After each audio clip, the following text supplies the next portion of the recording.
Selamat malam semua. Malam Oke, semua, kita mulai malam aja ya. bersinta. Sambil nunggu yang lain kita mulai. Mulai Ya. aja. Ya, kita berdoa dulu. Saya minta Bu Yuliana tolong doakan kita ya untuk pembukaan.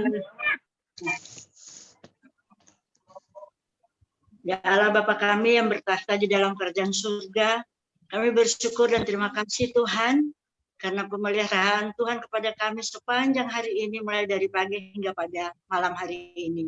Bapa di surga, pada malam hari ini kami akan belajar sebagian dari firman-Mu Tuhan. Tolong kami, berikan hikmat, pengetahuan kepada kami, sehingga kami dapat belajar, kami dapat mengerti. Terlebih lagi Tuhan, kami boleh melakukan di dalam kehidupan kami sehari-hari. Bapak berkati juga Pak Christian, juga Bapak Pendeta Ari yang akan menyampaikan kebenaran firman-Mu, dan kami boleh belajar, dan kami boleh mengerti, dan melakukan di dalam kehidupan kami sehari-hari.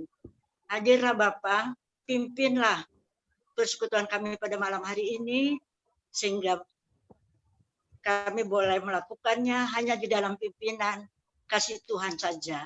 Di dalam nama Tuhan Yesus, kami telah berdoa dan mengucap syukur. Amin. Amin. Amin. Amin. Malam Bu Dia. Selamat malam Pak Kris. Iya, sama Bapak ya. Tuhan berkati. Oke. Saya share screen dulu. Ini topik kita malam ini. Sebentar. Ya, jadi agenda kita malam ini adalah pertama saya minta kalau bisa kita saling sharing dulu ya tentang bagaimana cinta kasih Tuhan, kemurahan Tuhan yang kita lalui dalam beberapa waktu ini, paling tidak dalam seminggu ini. Kemudian baru kita belajar dari materi SBU, karena memang patokan kita kan selalu SBU. Kalau ada yang mau sharing berkat firman Tuhan di materi SBU, baru nanti kita lihat ada sharing dari Pak Ari untuk kita. Kemudian kita akan bahas bacaan Alkitab setahun, itu masalah bilangan dan Markus ya. Baru terakhir nanti ada sharing dari Kak Vinsa. Ya, ini malam ini materi kita. Jadi kita coba mulai dengan kita saling sharing dulu ya. Saya pengen kita budayakan kalau bisa kita saling sharing kasih Tuhan seperti apa dalam kehidupan kita. Siapa yang mau sharing silakan. Oke, ada yang mau sharing dulu? Dari apa aja? Dari pengalaman hidup atau ada sesuatu yang kita alami dalam kehidupan kita, kita bisa sharingkan.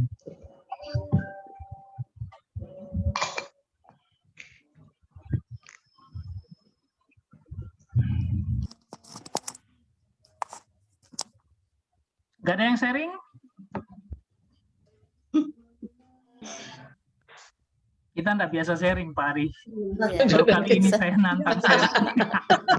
Ini ada pengalaman. Kita nggak biasa bersaksi. Gimana Pak Ari? Ya mungkin ada saya ini sama ibu-ibu ini mungkin ada seminggu ini ada pengalaman sesuatu yang ini kalau bukan karena Tuhan nggak mungkin ini gitu. Adakah? Mungkin harus dibiasakan, betul Pak Kris. Iya, betul. Karena sampai tua nggak biasa ya jadi memulai. Orang Protestan asli. Asli loh. Iya. Apalagi sudah oma-oma seperti ini kan sudah susah untuk sesuatu yang baru. Tapi coba kita mulai aja cerita dari kelompok kecil kita. Bagaimana pimpinan penyertaan Tuhan melewati hari-hari yang lalu. Baik bagi kita Pak sendiri Pendeta bilang pribadi. tadi, Pak Pendeta bilang ini cuma selama 1 minggu ini. Ya, aku terinfo ini loh. Oh Ya, supaya mungkin ada selalu yang baru belum, kan kesaksian kita. Gimana Pak?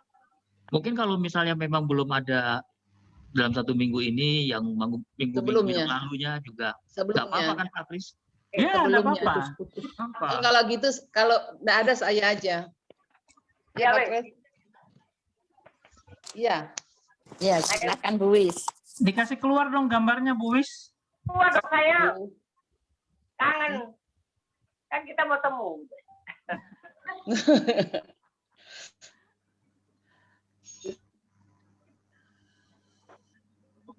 Sudah Pak Kres?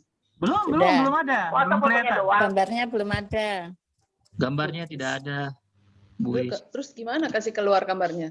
Klik di itu dulu di depannya, lalu ada kamera, ada apa kamera diklik dihidupkan. Kemana itu? Wis, bingung ya? Bingung. Yang sebelahnya Mike itu Oma ini ada gambarnya. Miki padahal yuk bingung mau. Iya, tapi sekarang temannya bingung, dia senang dia.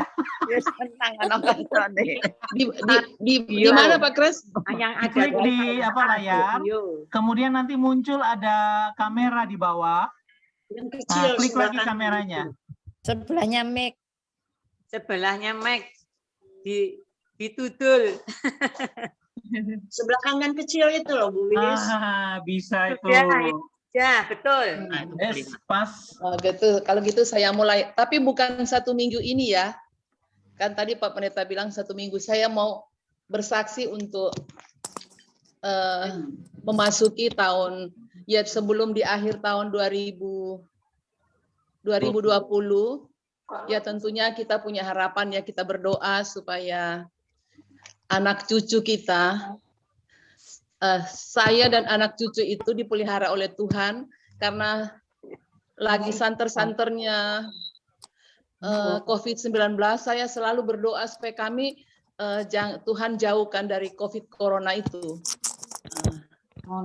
Mengakhiri tahun 2020 masuk 2021. Tapi dalam kenyataan memasuki tahun 2021 masih di bulan Januari, anak saya yang kedua bahkan dengan anak saya yang kedua sama anak saya yang pertama dua-dua kena COVID, mengalami itu. Egi lebih dulu, baru Lucy. Saya berpikir apapun yang terjadi, namanya seorang ibu, saya tetap ada rasa bagaimana ya, kok saya berdoa, tapi saya belajar mengerti kehendak Tuhan. Yang lebih dulu dapat anak saya yang nomor 2, Egi. Waktu dia memberitahu ke saya lewat telepon, Mami, pagi-pagi ini 7:30 pagi, Mami, saya hasil pemeriksaan kemarin ini pagi saya dapat, saya masih di ruang klinik itu, dia menyatakan waktu saya buka, saya lihat bahwa saya positif. Terus saya cari kursi, saya duduk. Terus saya bilang sama Tuhan, Tuhan terima kasih. Kalau Tuhan izinkan saya mengalami ini, saya percaya Tuhan pasti beri saya kekuatan. Saya akan pulang ke rumah, berkati saya dalam perjalanan pulang, berkati suami saya dan kedua anak saya. Dia bicara begitu, terus dia bilang ke saya, Mami jangan menangis ya, jangan susah. Kita terima semua ini, dan pasti apa yang Tuhan buat itu Tuhan punya maksud. Dia pulang. Setiap hari, setiap pagi saya kasih support. Saya bilang tetap berdoa, dan kamu cepat minta sama Tuhan supaya kamu cepat mengerti dengan rencana Tuhan lewat ini, kejadian ini. Baru 10 hari setelah itu dia PCR itu dia ternyata sudah enggak positif, sudah negatif, tapi dia bilang kata dokter saya harus terus lagi mandiri itu loh, isolasi mandiri. Kemudian waktu kita balik dari Bali itu ternyata Lucy juga waktu itu periksa saya sama Lucy, ini adiknya masih sementara ternyata Lucy sama-sama periksa saya sama Lucy yang kena. Yang dilihat pertama saya. Dia bilang, oh puji Tuhan, Tuhan sayang Mami negatif.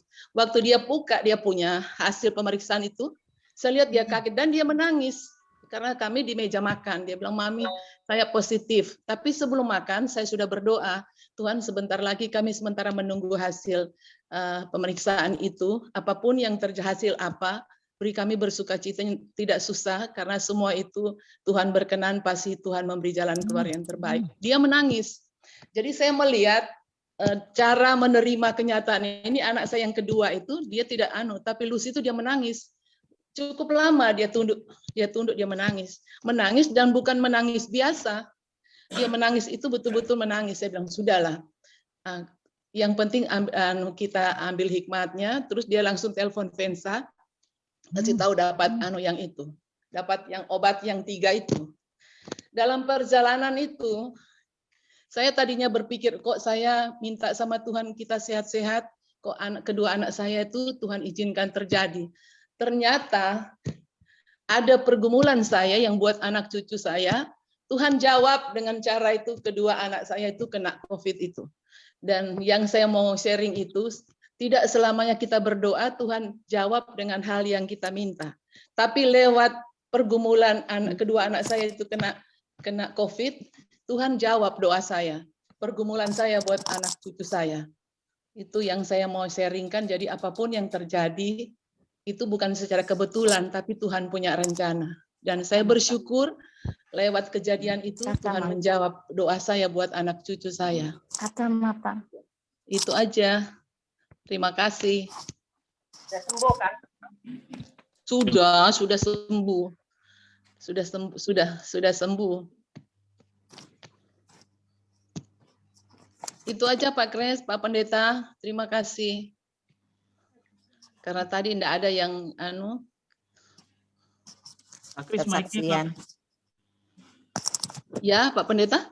Enggak, Pak Kris, mic-nya belum. Iya, makasih Bu Is. Ya, oke. Bu Sinta juga kan pengalamannya kan sekeluarga juga kena ya? Iya, kemarin itu saya juga habis Januari kan kita kumpul, soalnya di Sabrina kebetulan ada acara dia disuruh nyanyi di Trans itu. Rupanya ada temannya pemain musiknya itu kan kalau positif, jadi dia nyanyi pakai mic, nggak pakai ini masker cara menyanyi kan. Datang sampai di rumah, besoknya dia tidur di rumah main-main. Datangnya dia kenapa batu-batu, aku bilang kamu cepet sini, kamu swab PCR. Datangnya dia positif, bantu dia positif semua. Akhirnya saya besoknya juga saya periksa, data saya positif juga. Oh iya, puji Tuhan karena kita cepat ketahuan. Jadi cepat minum obat. Memang habis minum obat itu ya, obat COVID itu benar-benar badan kita selalu lemas, karuan bisa kayak mau muntah, mau apa, tidak jelas obat. Padahal cuma padahal badanku ini sehat, bisa ke kiri kanan cuma batuk sedikit, tapi obatnya tuh benar-benar keras. Maka tuh kadang-kadang orang tes COVID itu ya sudah sembuh, akhirnya kena ke ginjal, kena ke liver gara-gara obat itu. Maka tuh kalau yang ada bawaan itu ya apa gitu. Tapi aku bilang Tuhan, aku tak mau kalah sama penyakit ini. Aku mau sehat pokoknya. Jangan biarkan iblis penyakit ini menguasai aku. Pokoknya tak tengkeh selalu dalam nama Yesus keluar semua.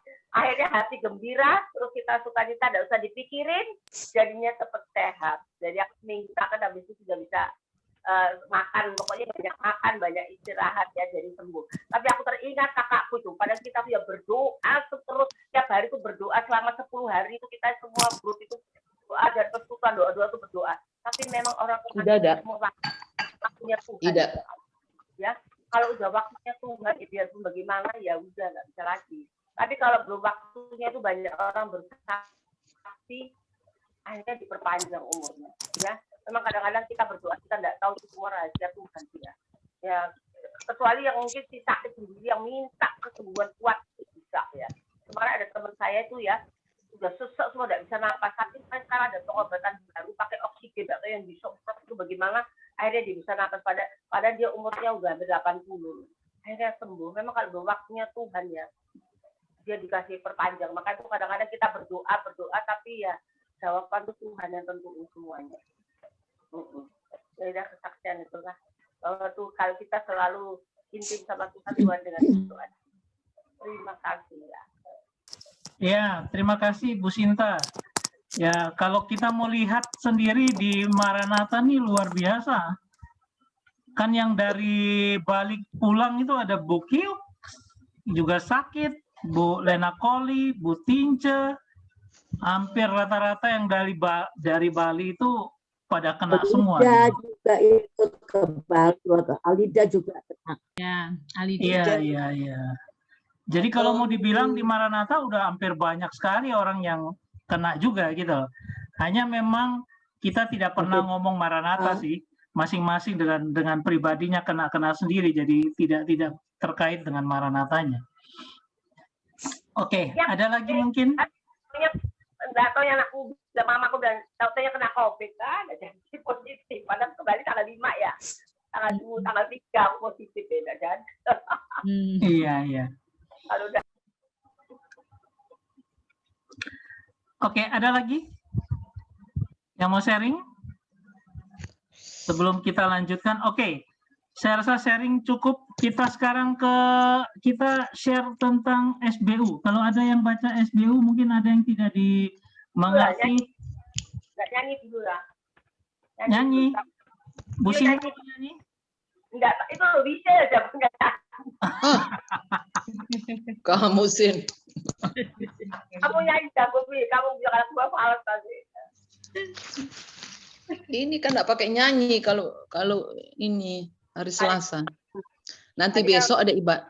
Besok ada ibadah. Ya. Oke, ada. Iya. Sudah tadi. Oh iya. Oke, ada yang mau sharing dari SBU? Silakan. Kan SBU bacaan wajib tiap hari. Iya. 1 Tesalonika 2 ayat 7 sampai 9 ya. Ya. Ya, itu pagi ini yang saya bikin videonya. Kayaknya aku anggur sih. Bingung ya. Yang mana Bu Sinta?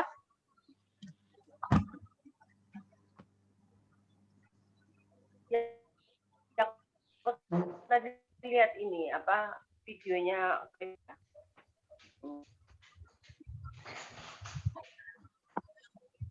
Aku tes lakukan sampai 9 ya.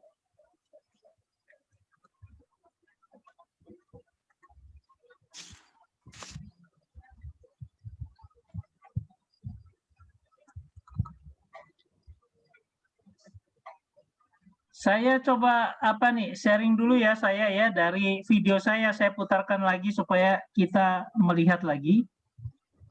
Iya.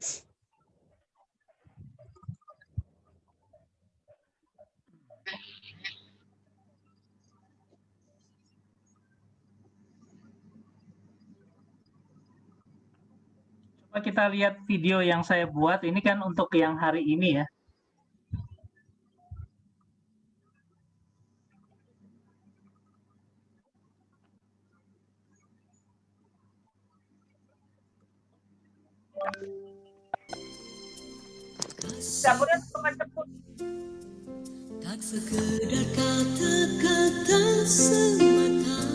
Ini dari 1 Tesalonika 2 ya, ayat 7. Tetapi kami berlaku ramah di antara kamu sama seperti seorang ibu yang mengasuh dan merawati anak-anaknya. Ya, jadi dari sini ada kata ramah. Ramah dalam kata Inggris itu adalah gentle. Kasih lebih dari segala ilmu. Sebenarnya itu artinya perlakuan seperti kepada seorang bayi atau anak mereka yang pikirannya tidak tercerahkan. Artinya anak masih kecil yang masih bayi sekali. Jadi harus dihadapi dengan lemah lembut untuk memberi makan. Kita kayak orang menyuapi, ya. Jadi kalau kita melayani seperti orang menyuapi ya nggak apa-apa, karena kita harus berlaku ramah, ya. Susu ya disusui atau minum disusui, kemudian diperlakukan dengan lembut. Ketika saya menyadari kata ini artinya seperti itu, ya saya berpikir bahwa luar biasa sebenarnya pelayanan orang Kristen kepada orang Kristen lain atau kepada orang yang bukan Kristen. Karena itu dasar pelayanan kita seperti itu. Paulus mau membuat kita belajar tentang bagaimana ramah di antara kamu. Ini di antara kamu. Jadi di antara kita saudara seiman harus seperti ini. Jangan lalu gampang tersinggung dan sebagainya ya. Ini kata-kata tetapi kamu berlaku ramah di antara kamu, ya. Nah, ramahnya itu seperti apa? Diekspresikan seperti ini. Dan tak berdaya. Seperti seorang ibu yang mengasihi, ibu yang merawat. Engkau miliki, tanpa kasih tiadalah berarti. Walau seluruh. Ya, saya membayangkan ketika saya kecil, kalau saya kecil, saya waktu dirawat oleh ibu saya, itu betul-betul dia jaga. Ya, sama saya lihat seperti istri saya kalau sedang merawat anaknya kalau lagi sakit ya. Itu kadang semalaman tidak tidur, hanya untuk apa? Di samping lalu ngompres. Nah, ekspresinya seperti itu. Jadi, ini dikatakan seperti seorang ibu mengasuh. Ini bentuknya adalah bentuk noun ya, bentuk kata benda. Berarti ini predikat kepada orang, a nurse. Artinya seorang yang merawat. Tapi digambarkan seperti seorang ibu. Karena penggambarannya memang seperti itu di dalam bahasa, dalam kata tropos. Diterjemahkan dengan nursing mother. Ya, jadi ibu yang merawat. Nah, baru setelah itu, ya. Engkau dapati, tanpa kasih tiadalah berarti.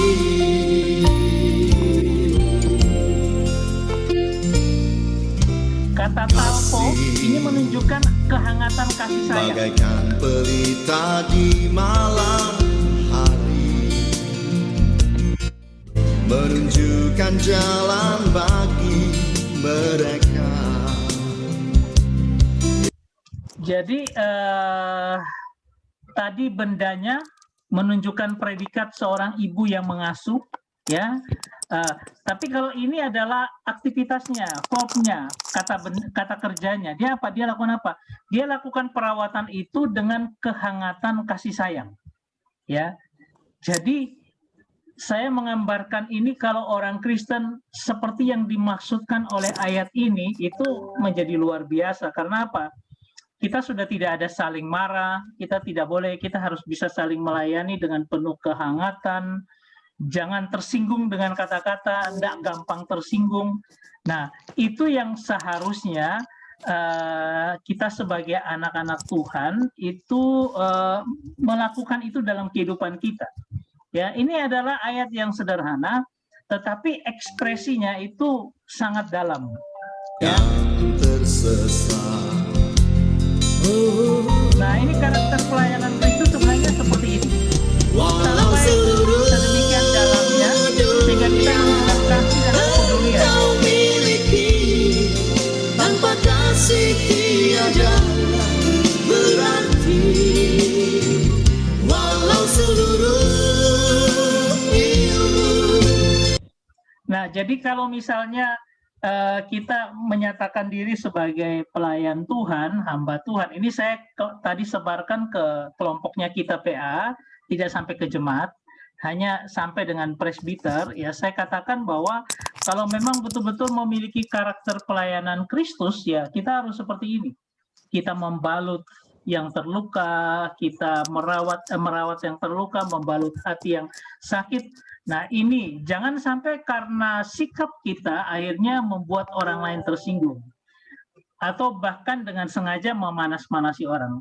Itu karakter pelayanan yang tidak benar. Bahkan harus betul-betul dalam ketulusan. Ya, nah, saya kadang-kadang waktu lagi baca dengan anak-anak dan istri waktu pagi, kadang masih ngantuk-ngantuk begitu. Tapi kalau ada sesuatu yang punya impresi yang bagus, yang dalam, saya kadang-kadang langsung tertarik. Makanya saya ketika sharing dengan anak dan istri tadi pagi, saya lalu katakan, wah ini bagus sekali, bahwa impresanya itu sangat dalam. Sehingga ketika siang pun impresa itu masih ada. Sehingga saya akhirnya ngutik-ngutik bikin video seperti ini, karena merasakan impresa yang masih luar biasa. Nah, ini kita belajar untuk melayani Tuhan dengan pelayanan yang betul-betul sangat-sangat apa ya, istilahnya benar-benar excellent, ya, service excellent, ya, betul-betul halusnya, karena kita harus merawat, kita harus membina, kita harus menghibur, ya. Itu enggak gampang. Orang menghibur orang lain itu enggak gampang gitu.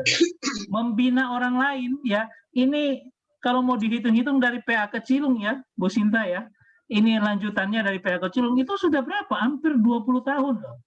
Ya, kita lanjutkan walaupun hanya orang-orang kita dengan panas dinginnya situasi orang yang ada, itu sudah hampir 20 tahun lalu kita mulai dari PA Kecilung.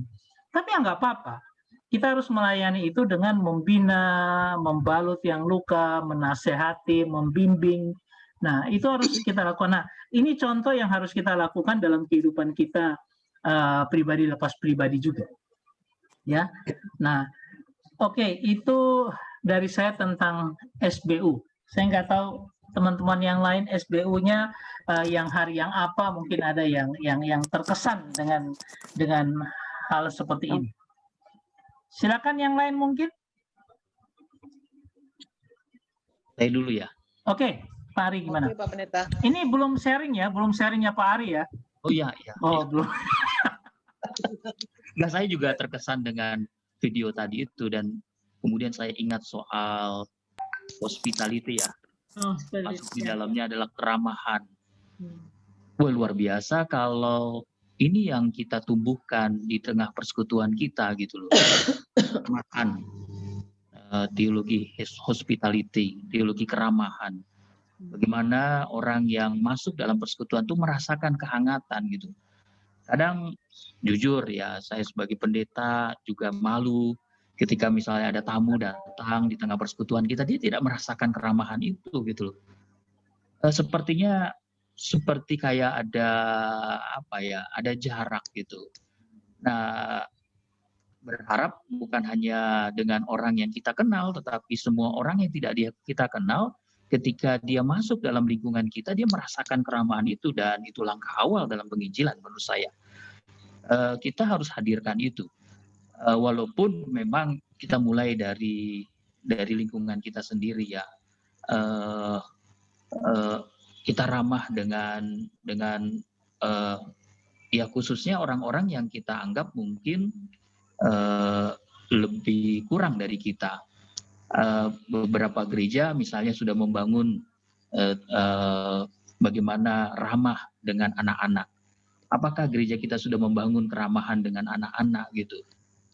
Ramah dengan orang-orang yang cacat, disabilitas dan lain sebagainya gitu. Nah, jadi memang setuju saya bagaimana kita membangun soal keramahan ini di tengah persekutuan kita, mulai dengan memang dalam lingkungan kita sendiri, kemudian keluar, agar orang bisa merasakan. Memang kan tema saya juga angkat tentang Tesalonika soal keteladanan, tema soal keteladanan.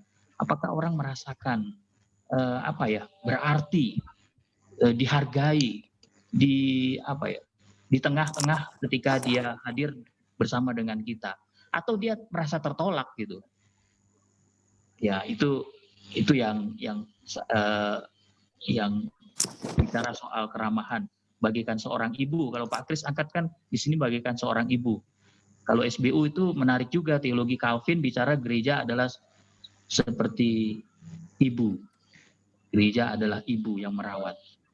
Atau kita justru malah sebaliknya, tidak merawat.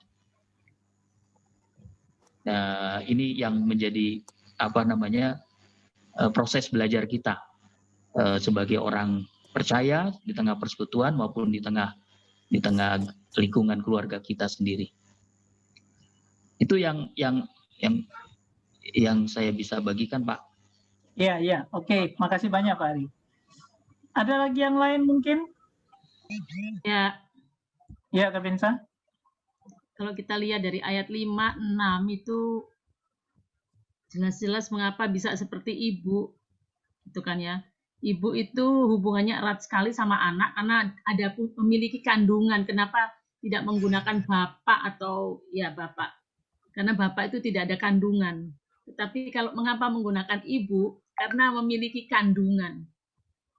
Jadi kalau kita belajar, apalagi kalau bahasa aslinya, itu dalam kandungan tuh hangat, tidak pernah tidak ada kehangatan. Ada kehangatan di dalam kandungan sampai anak itu lahir, tetap kehangatan itu ada. Nah, kalau kita melihatnya mengapa bisa demikian, oleh karena kalau kita melihat ayat 5, itu tidak pernah bermulut manis. Bahasa Jawane niku boten wonten abang-abange lambe. Apa tuh Bang Lambe? Boten wonten abang-abange lambe, Pak Ari. Maksudnya begini, apa namanya bahasa Inggrisnya atau apa, Chris? Bahasa basi. Lips service. Lip service. Jadi tidak hanya gini, oh selamat pagi, shalom, ini cuma depan, tapi hatinya gitu enggak ada gitu. Jadi orang enggak merasakan kehangatan itu. Oleh karena pelayanannya ya hanya sebagai pengakuan daripada orang bahwa, oh ibu ini baik ya, oh ibu ini ramah ya, kayak gitu. Ibu ini suka menolong, orang ini suka menolong. Jadi pelayanannya seperti itu, sehingga tidak merasakan akan kehangatan mengasuh, tadi tidak bisa dirasakan. Itu yang ayat kelima. Dan kemudian pada tidak pernah mempunyai maksud loba yang tersembunyi. Jadi pelayanan tidak untuk tujuan loba, mencari keuntungan. Bahkan kalau kita lihat ayat yang terusnya itu ayat ke-6 dikatakan juga tidak pernah kami mencari pujian dari manusia, baik dari kamu maupun dari orang-orang lain. Jadi betul-betul tulus hatinya, anget. Sehingga pelayanannya tidak untuk mencari pujian dari manusia. Gitu. Nah, seorang ibu yang mengandung itu tidak pernah mencari pujian, ya memang harus digembol sendiri. Nah, paling enak bahasa Jawa ya Bu Ati ya. Memang itu harus, tidak mungkin dia hamil kemudian dipindahkan gini Pak, atau misalnya ya Sila ini istrinya Pak Christian ini, gitu ya, hamil kemudian waktu hamil kemudian bilang sama Pak Christian gini, nanti saya hamil bulan 1 sampai bulan ke-6 ya, nanti bulan ke-6 sampai bulan ke-9 tetep ya kamu gantian gitu. Nggak ada, nggak mungkin. Apa nih gantian? Gantian, nggak ada itu seperti itu. Sehingga orang Jawa bilang digembol sendiri, dibawa sendiri. Apapun yang dia rasakan, anak itu nendang, anak itu begini, ya dirasakan sendiri. Nah, kasih seperti itu sudah dia rasakan pada saat dia hamil, mengandung, sampai dia melahirkan. Sehingga ketulusan hati, kalau bila perlu ya dia katakan aku mau berkorban nyawa untuk itu. Nah, ini yang melayani seperti ini nih yang apa ya? Jadi misalnya ada masalah atau ada apa-apa yang dirasakan oleh jemaatnya, itu bisa merasakan walaupun tidak ada hubungan darah. Nah, itu diperlukan hati yang demikian. Hati seorang ibu. Ya, hati seorang ibu. Itu. Makasih, Chris. Ya, makasih Kak Vincent. Nah, ini hati seorang oma bagaimana? Mari para oma bicara gitu loh. Saya bukan oma tapi amo. Amo ya. Amo.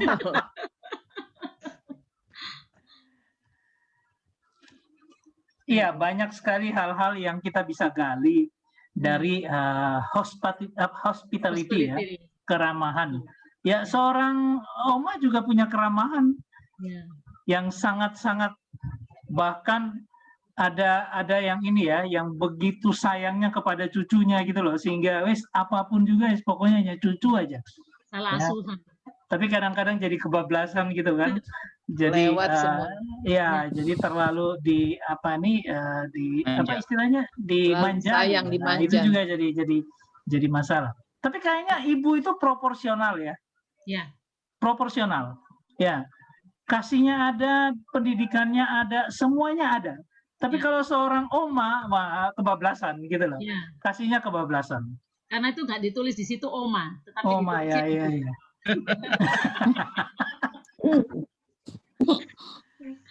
Oke, ada lagi yang mau sharing dari sekitar SBU?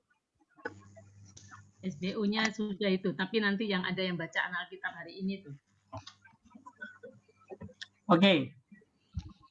Kita sampai ke yang selanjutnya adalah Pak Adrian ya, sharing tentang dari firman Tuhan yang sudah dipersiapkan. Silakan Pak Adrian. Ya, Pak Kris. Saya sebetulnya angkat dari bilangan 14 ini, yang lanjutin kayak minggu lalu ya, bacaan tahun itu. Coba untuk saya bahas kembali tentang bagaimana cerita 12 pengintai ya. 12 pengintai di ayat 13, lalu disambung di ayat di pasal 13, lalu disambung di pasal 14. Ya. Jadi 12 orang dipilih oleh Musa. 12 orang dari 12 suku Israel ya. Ada 2 orang yang bernama Kaleb dan Yosua. Atau ditulis di sini Hosea. Itu di pasal 13 ayat 4 sampai dengan ayat yang ke-15 itu nama-namanya ya. Iya. Iya. Nah, tugas mereka mengintai apa? Mengintai 2 hal. Yang pertama, keadaan tanah Kanaan atau tanah Negeb atau kota-kotanya. Yang kedua, mengintai tentang kondisi tanahnya. Apakah subur atau tidak. Jadi 2 hal disuruh oleh Musa kepada 12 pengintai itu. Lihat di sana, keadaannya gimana? Keadaan kotanya itu berkubu-kubu atau berbenteng-benteng atau tidak. Mereka tinggal di tempat terbuka atau tinggal di tempat yang berbenteng-benteng itu. Kemudian bagaimana kondisi tanahnya, menghasilkan banyak hasil pertanian atau tidak. Nah, hasil pengintaiannya disampaikan kepada Musa. Apa hasilnya?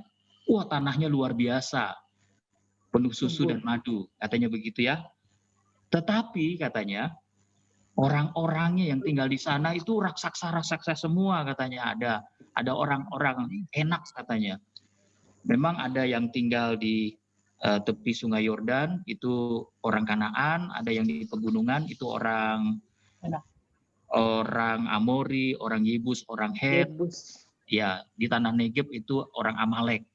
Ya, disampaikan begitu. Jadi hasilnya yang disampaikan adalah luar biasa hasil pertaniannya. 12 pengintai ini bawa juga hasil pohon ara, hasil delima, hasil anggur gitu ya. Bawa juga, ditunjukkan ini buktinya luar biasa hasil pertanian. Tetapi, waduh orangnya banyak dan orangnya badannya besar-besar. Nah, dari hasil pengintaian itu ada dua kelompok yang berbeda pandangan. 10 pengintai, kita tahu ceritanya ya, 10 pengintai mengatakan bahwa nggak mungkinlah kita dapat menguasai tanah perjanjian itu. Sedangkan 2 orang punya pandangan yang berbeda. 2 orang katakan apa? Bahwa bersama dengan Tuhan, kita akan mampu untuk menguasainya. Bersama dengan Tuhan, kita akan mampu untuk bisa mengalahkan orang-orang tersebut atau bangsa yang tinggal di tanah perjanjian itu. Jadi ada 2 sudut pandang ya. Ada 2 sudut pandang. Realitanya sama loh. Realitanya sama. Yang mereka lihat adalah tanahnya subur, orangnya besar-besar. Sama yang dilihat. Tapi sudut pandangnya berbeda gitu. Satu melihat dari sisi negatifnya, bahwa nggak mungkin kita bisa masuk. Yang satu dari sisi positif, kalau ada Tuhan bersama, maka kita akan mampu untuk bisa masuk tanah perjanjian itu. Saya jadi ingat ada cerita gini. Ada cerita mungkin sudah pernah dengar ya. Ada cerita seorang guru yang membawa sebuah kertas. Dia membawa sebuah kertas, tapi kertas itu diberikan titik hitam di tengah-tengahnya. Dia bertanya kepada murid-muridnya, anak-anak, ini apa? Dia cuma tanya, ini apa? Lalu semua menjawab, itu titik hitam. Itu titik hitam. Dia jawab, mereka anak-anak itu banyak, itu titik hitam. Apakah itu salah jawabannya? Tidak. Tapi sudut pandangnya berbeda. Ketika guru itu menjelaskan, baru anak itu mengerti. Kadang-kadang gitu juga dengan kita ya, ibu-ibu. Ini kayaknya ibu-ibu, Pak Kris saja yang Bapak. Oh ada Pak. Pak Priyo ada ya? Pak saya ini ya ada. Ya. Oh, ada. Oh, Pak Daniel nggak ada. Pak Daniel, ya. Jadi kadang-kadang Kita begitu. Ketika kita diperlihatkan dengan sebuah realita, kita berfokus pada satu titik hitam dalam kehidupan kita. Padahal guru itu bilang, ini kertas putih yang besar, hanya satu titik hitam di tengah-tengah saja. Tapi seringkali kita hanya fokus pada titik hitam itu dan tidak melihat yang putih. Paham ya, Bapak Ibu? Kadang-kadang begitu juga dengan kita kan, kita fokus pada persoalan titik hitam yang sebetulnya sangat kecil dan tidak melihat bahwa ada yang lebih besar daripada sekedar titik hitam itu. Kan namanya kertas yang bagian putih yang belum hitam itu. 10 pengintai tadi hanya fokus pada satu titik. Dia tidak melihat bahwa kuasa Tuhan itu besar. Ini pandangan yang berbeda dengan Kaleb dan Yosua. Iya, Yosua melihat bukan yang titik hitam itu, tetapi Yosua melihat Tuhan yang lebih besar daripada titik hitam. Ya, kadangkala kita ini hanya fokus pada persoalan dan masalah dan tidak melihat ada yang lebih besar daripada masalah itu, yaitu Tuhan yang hadir dalam kehidupan kita dalam Roh Kudus-Nya. Nah, yang membuat kadang kita stres dalam perjalanan hidup itu begitu. Kenapa? Karena kita hanya fokus pada yang negatif, yang hitam, tidak melihat yang besar. Nah, menarik ya, 10 orang berbicara, 2 orang yang berbeda, lalu apa tanggapannya umat Israel? Umat Israel dengar yang 10 atau yang dengar yang 2? 10. Umat Israel dengar yang 10. Dengar yang 10. Di pasal yang dengar yang 10. Pasal 14 ya. Pasal 14. Umat Israel ternyata dengar yang 10 daripada yang dianggap mungkin 10 itu lebih benar karena lebih banyak mungkin. Belum tentu. Yang banyak itu pendapat orang yang banyak belum tentu adalah sebuah kebenaran. Ya, belum tentu. Kadangkala kita ini kita ini udah punya persoalan. Lalu kemudian kita melihat realita. Lalu orang ngomong banyak ngomong membuat kita tidak bisa melihat lagi Tuhan yang besar. Dan kita ikut pada omongan 10 orang negatif itu gitu. Betul nggak? Kan sama kan? Itu di pasal yang berapa tadi? 14 ya? 14. Pasal 14 ya. Segenap umat itu mengeluarkan suara nyaring dan bangsa itu menangis pada malam hari. Bersungut-sungutlah semua orang Israel kepada Musa dan Harun. Begitu terpengaruh dengan 10 orang yang berpendapat sama tadi itu yang 10 pengintai itu. Nah, di sini kita belajar untuk kritis. Jangan karena ini apalagi media sosial, udah ngomong begini, banyak bicara, lalu kita ikut. Belum tentu yang banyak itu adalah yang benar. Belum tentu sebuah persoalan yang kita lihat itu ditanggapi oleh banyak orang, itu betul itulah yang kenyataannya yang terjadi. Kita harus bisa di dalam Kristus bersikap kritis dan melihat bahwa yang walaupun mungkin hanya 1-2 orang yang kita anggap bukan merupakan mayoritas, itu yang justru bisa menjadi berkat bagi kita, kebenaran daripada Tuhan. Ini yang kedua ya. Yang kedua yang kita bisa pelajari bagaimana kita melihat sebuah realita itu secara kritis gitu ya. Nggak langsung percaya.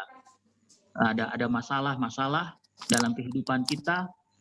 Mari kita belajar juga untuk melihat hal-hal positif dari orang-orang yang bicara itu berdasarkan firman Tuhan juga, jangan hanya hal-hal yang nggak benar, yang negatif. Nah, lalu saya langsung lanjut ya. Lanjut, ceritanya itu bagaimana? Apa yang dilakukan oleh umat Israel? Umat Israel itu kemudian setelah mendengar dari 10 orang pengintai tadi, hal-hal yang negatif, kemudian mulai bersungut-sungut. Dia katakan apa? Lebih baik kami mati di Mesir saja atau di padang gurun. Gitu ya? Iya. Betul. Lalu mereka berencana untuk memilih pemimpin baru, bawa mereka pulang ke negeri Mesir. Itu yang di ayat yang keempat.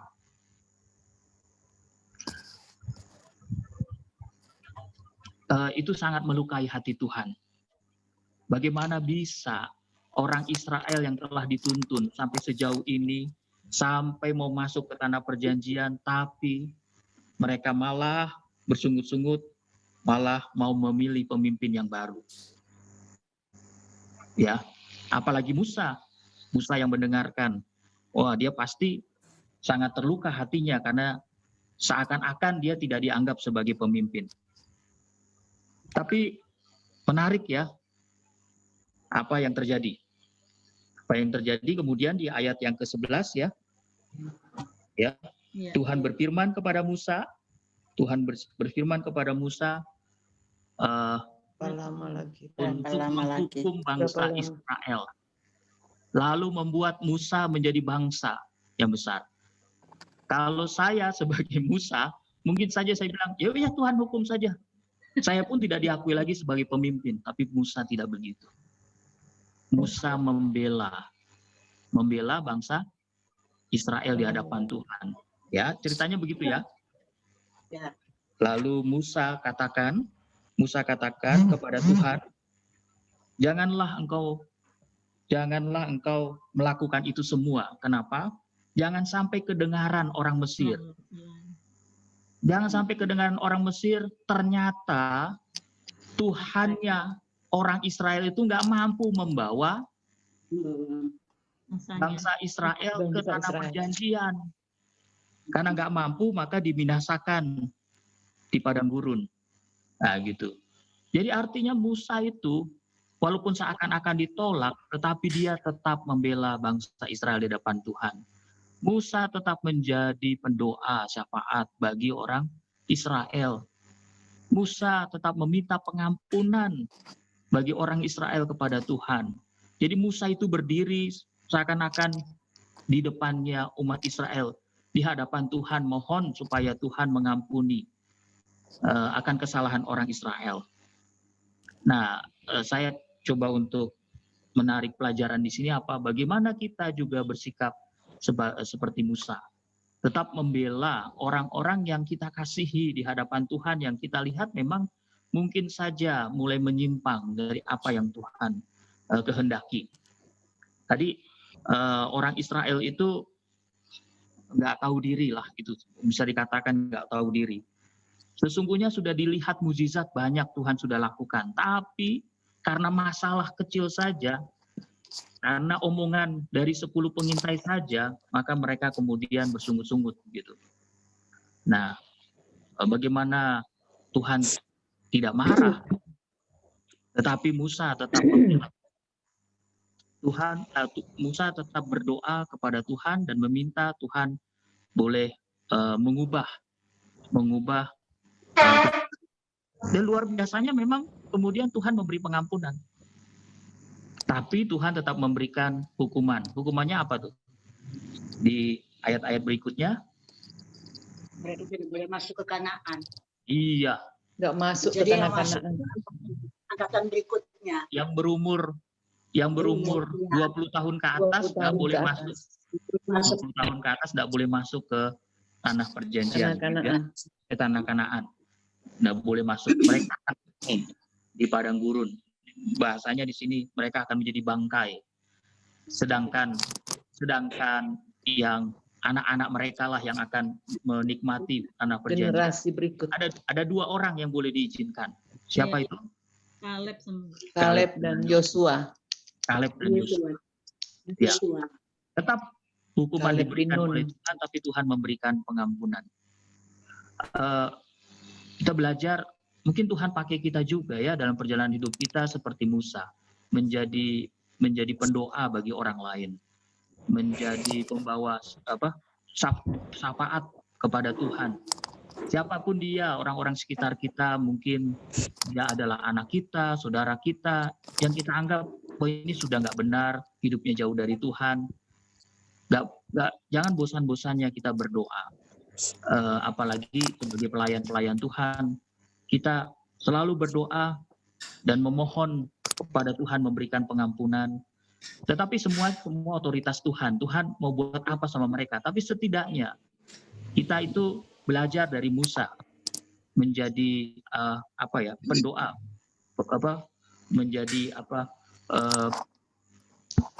pemohon supaya Tuhan boleh tetap memberikan kasih karunia kepada orang-orang yang kita doakan. Nah itu sampai pada ayat yang ke-38, akhirnya Tuhan juga menghukum 10 pengintai tadi. Ini luar biasa. Hukumannya apa? Hukumannya apa? Mati. Hukumannya mati. Mati kena tulah di sini dikatakan. Nah, di ayat yang ke-39 sampai 45, ini pasal 14 ya. Nah, orang-orang Israel itu banyak yang kayaknya nggak terima dengan apa yang dikatakan oleh Musa, sehingga mereka maju berperang. Ya, kami juga sudah berbuat dosa. Ayo kami maju. Musa katakan jangan. Tidak ada Tuhan bersama dengan engkau. Kau akan kalah. Tapi mereka mungkin sudah bebal. Mereka tetap berjalan dan akhirnya mereka kalah dengan orang Amalek dan orang Kanaan. Ya. Tidak ada Tuhan menyertai engkau, maka engkau tidak akan menang. Ini yang terakhir. Kalau Tuhan tidak ada bersama dengan kita tidak akan mampu untuk bisa menjalani kehidupan ke depan. Ya. Kita tidak bisa nekat-nekatan dalam perjalanan kehidupan ini. Perjalanan hidup ini harus dengan kepastian bahwa kita ada bersama dengan Tuhan. Karena itu hubungan dengan Tuhan itu yang harus tetap dijaga. Sehingga kemanapun, apapun yang kita lakukan, kita boleh mendapatkan ketenangan, mendapatkan semangat, dan bahkan bisa menyelesaikan semua hal yang kita lakukan. Karena kita yakini kekuatan kita bukan pada kita, tapi pada Tuhan. Jadi itu beberapa hal yang saya baca di ayat pasal 13 dan 14 ya. Saya mau sharing. Sekali lagi, pertama cara pandang kita untuk melihat masalah.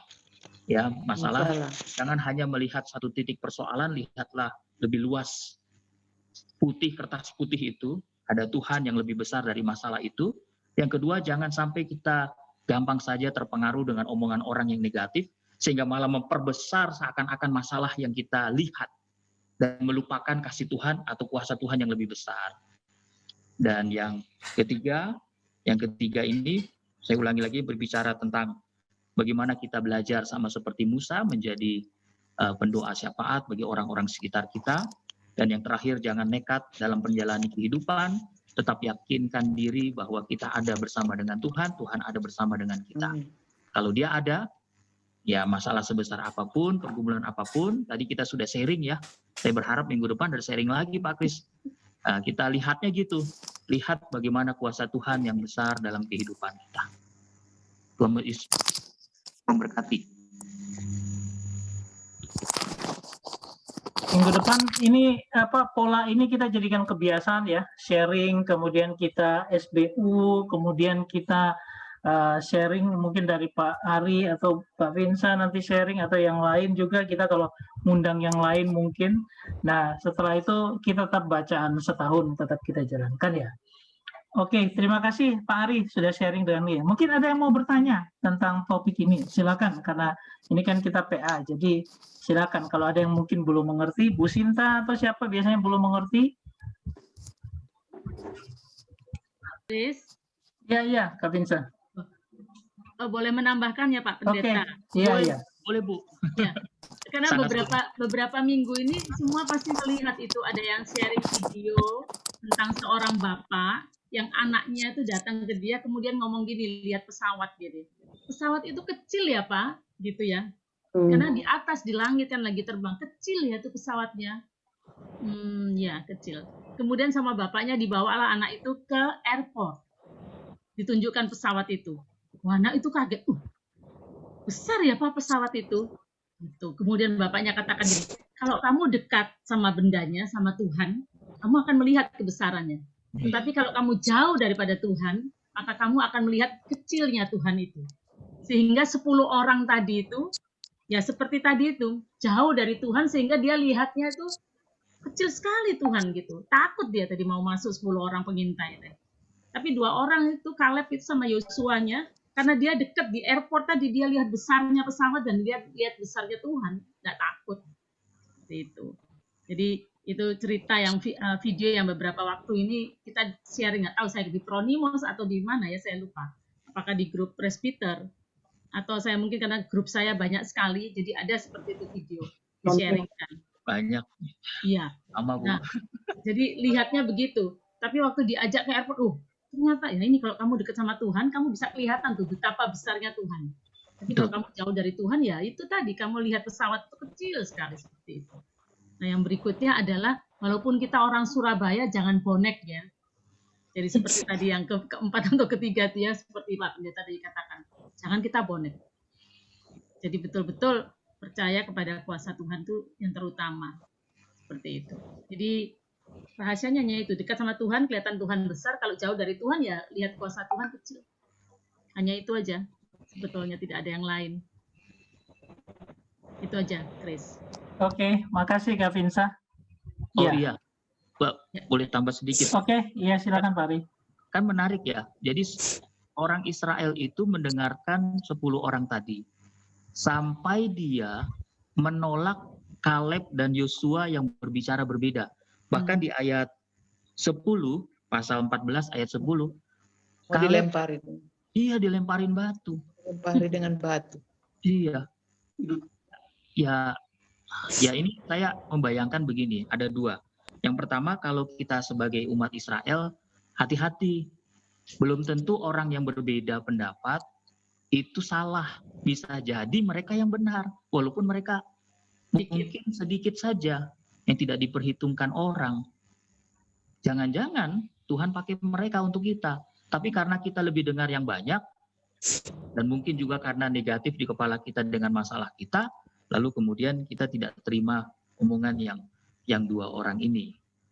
Atau yang kedua, kita seperti Kaleb dan Yosua ya. Kita berbeda dengan orang lain. Kita berbeda dengan orang lain dan sampai-sampai kita harus dimusuhi oleh orang lain. Kadang-kadang kita ngalami seperti itu. Menurut saya ya kalau kita memang meyakini bahwa itu sebuah kebenaran, ya kita sampaikan saja, tentu dengan cara yang baik. Tapi saya yakin suatu saat kebenaran itu pada waktunya akan terbuka sendiri. Itu yang saya tambahkan. Tadi saya belum sampaikan. Terima kasih Pak Kris. Oke. Terima kasih. Yang lain mungkin ada yang mau sharing tambah lagi atau mau bertanya? Masih ada? Yang mana, Chris? Yang maksudnya yang ini, yang kita baru. Belum. Nanti Kak Vincent nanti terakhir. Enggak, cukup. Ada lagi? Pas. Itu untung Kaleb sama itu yang 10 pengintai itu nggak di masa zaman sekarang yang ada lagunya Iwan Fals itu. Yang rame-rame kalau dinyanyikan kalau judulnya Bento. Iya. Sudah lihat di padang pasir tuntunan Tuhan, kuasa Tuhan begitu rupa loh. Terus bahasa Jawanya, mek kurang saknyuk lah kayak gitu. Hanya tinggal sedikit aja masuk tanah Kanaan. Loh, kok ya masih meragukan Tuhan itu? Ya itu untung nggak zaman sekarang ini yang lagunya Iwan Fals itu. Judulnya apa tuh lagunya? Bento judulnya. Bento. Bukan bentonya Jepang loh ya. Kok bento Jepang itu kan makanan yang dibungkus di tepak gitu ya di kotak makanan. Bento yang artinya bahasa Jawa. Tante Iren tahu nggak artinya? Yang tahu Bu Ati itu pasti. Pak Priyo tahu. Nggak ngerti. Bu Dia tahu itu. Dia. Atau Lea itu tahu. Lea lah gitu. Bento gitu. Rame-rame nyanyi-nyanyi gini moro-moro sama-sama. Rame-rame. Itu yang nyanyi rame-rame gitu ya. Judulnya langsung sama-sama ngomongnya Bento gitu lagunya. Oh iya. Loh, artinya itu goblok Tante Iren. Oh iya. Artinya goblok. Iya, Bento itu. Jadi dalam bahasa Jawa sama bahasa Jepang beda. Bahasa Jawanya bento itu goblok. Iya, betul. Blok. Bogo-bogo, kalau Manado bogo-bogo. Nah ya, itu kalau dan yang nyanyi rame-rame gitu loh. Jadi kayaknya Sekarang goteng Om Iren. nah itu lah ya itu bahasa sekarang itu. Ya. Ya wes, oke, terima kasih. Oke ya, kita lanjut ya. Ya. Ya, sebelum Kak Vinsa, coba kita bagian dia ini adalah pembahasan tentang Alkitab setahun, karena kita punya bacaan ini tetap harus kita jalankan. Ya. Jadi ini sudah sharing belajar dari SBU seminggu, pembacaan Alkitab setahun. Saya ulangi lagi, bisa lihat ya? Bisa. Oke. Ya, ingat bahwa otoritas PL itu luar biasa karena Pak Yesus dan murid-murid memakai PL untuk memberitakan Injil sampai abad kedua. Bapak-bapak gereja juga pakai. Jadi PL itu punya otoritas yang luar biasa dalam PB. Jika ada perkataan kitab suci dalam Alkitab, maka yang dimaksudkan adalah perjanjian lama. Ya, jadi ada orang yang memisahkan, PL itu kan lama dulu nggak kepake lagi, sekarang kita di PB. Itu salah besar ya.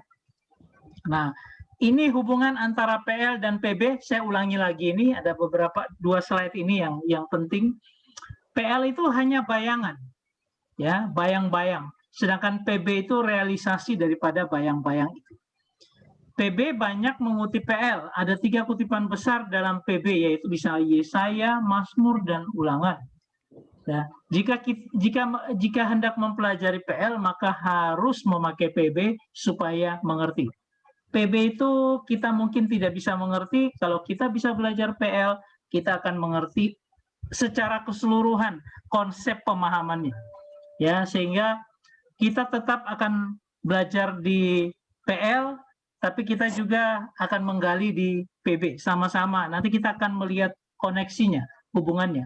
Makanya pendalaman Alkitab kita setahun ada bacaan PL, ada bacaan PB. Ya, nanti kalau kita mau mengkaitkannya nanti bisa. Ya, oke. Saya akan tunjukkan kitab bilangan lagi. Ya, kitab bilangan disebut dengan Bemidbar. Itu di padang gurun, menceritakan kisah-kisah tentang di padang gurun. Ya, kalau disebut dengan aritmoi, ini LXX ini Septuaginta ya, dalam bahasa Yunani Perjanjian Lama, bilangan itu aritmoi. Ingat aritmetika, itu kan tentang perhitungan-hitungan, bilangan-bilangan, perhitungan. Karena kitab ini dimulai dengan bilangan pasal 1 dan diakhiri dengan bilangan pasal 26. Kenapa pasal 1? Karena pasal 1 ada hitungan, sensus, dan pasal 26 juga sensus ya. Nah, ini yang dua pasal ini yang memperlihatkan ada dua sensus yang dilakukan, perhitungan atau caca jiwanya orang Israel. Ya, jadi garis besar kitab bilangan, saya ulangi lagi, ada penghitungan kembali laskar Israel, penunjukan posisi kemah dan suku-suku Israel, kemudian pencatatan dan pengaturan tugas suku Lewi, pengaturan hidup bermasyarakat, hukum keagamaan, dan riwayat-riwayat. Riwayat-riwayat ini ya cerita tadi, seperti kisah tentang 12 pengintai dan sebagainya. Nanti kita akan lihat. Nah, ini saya sudah bicara, ini posisi kemah, nanti kita akan lihat. Ini proses mereka berjalan dari keluar dari Mesir, menuju ke Gunung Sinai, kemudian ke padang gurun Paran, sampai padang gurun Moab, ya, Edom dan sebagainya, diputar-putar 40 tahun, ya. Nah, di situ kita bisa lihat kayaknya di Kades Barnea itu yang mereka 12 pengintai karena sudah dekat dengan Kanaan. Nah, mereka mengintai dulu ke sana, ke Kanaan. Nanti kita akan lihat, saya akan buatkan kronologisnya. Nah, ini adalah video yang saya kirim, ya. Saya berharap kita bisa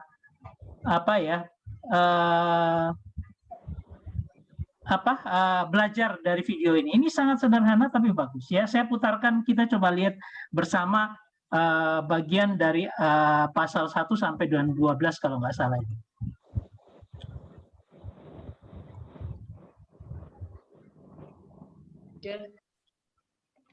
Belum kelihatan. Oke, ini ya.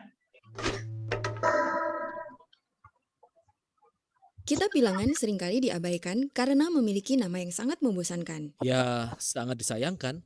Dalam tradisi Ibrani, nama kitab ini adalah Bamidbar, yang berarti di padang belantara. Ini adalah sebuah catatan pelajaran epik tentang pengembaraan bangsa Israel melewati padang gurun dalam perjalanan mereka menuju negeri yang dijanjikan kepada. Coba lihat ini adalah dari Mesir di sini. Mereka harus turun ke sini, ya, di Sinai di sini. Kemudian mereka naik lagi nyusuri ke atas, padang gurun Paran, daerah sekitar sini. Baru nanti mereka akan masuk di padang gurun Moab. Ini 3 padang gurun yang mereka hadapi. Nah, melintasinya di sini, melintasi Sungai Yordan di sini, yang masuk ke Gilgal dan sebagainya waktu Yosua. Jadi ini kisah perjalanan dari sini ke sini sampai ke sini. Tapi putar-putarnya nanti di sini. Ya, kita coba lihat dulu. Tolong kalau ada yang pertanyaan, habis ini langsung ditanyakan ya. Abraham. Nah, perjalanan ini seharusnya hanya memakan waktu sekitar 2 minggu dengan berjalan kaki. Namun kenyataannya, perjalanan ini memakan waktu hampir 40 tahun. Sangat tidak masuk akal.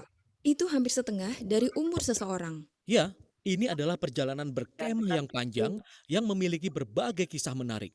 Tapi, ingatlah bahwa sangat penting untuk memahami latar belakang penulisan kitab ini. Benar. Nah, kitab ini terbagi ke dalam 5 bagian.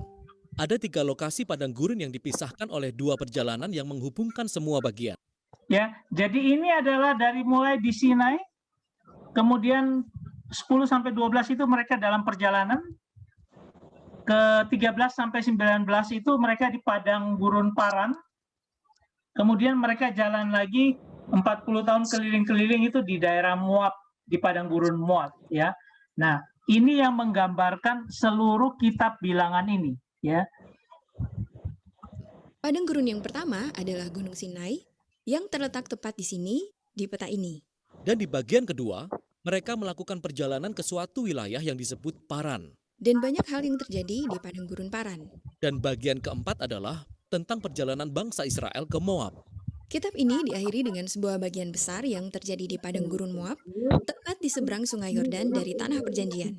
Melalui semua bagian ini, alur cerita mengalir seperti film dramatis yang mencekam. Nah, semuanya berawal dengan sangat baik.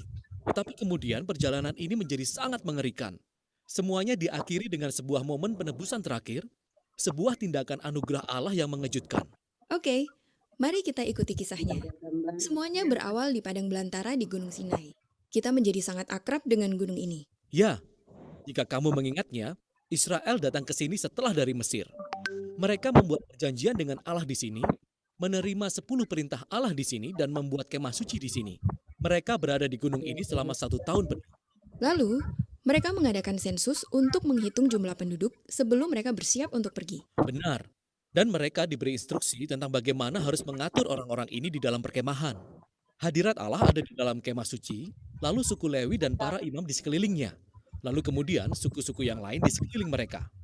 Dan pola ini merupakan sebuah simbol visual tentang bagaimana hadirat Allah ada di tengah-tengah mereka sebagai sebuah bangsa. Mereka diberitahu bahwa apabila awan hadirat Allah bergerak, maka mereka harus bergegas dan berjalan mengikutinya. Oke, kita sampai di sini dulu ya. Ada jalur cepat.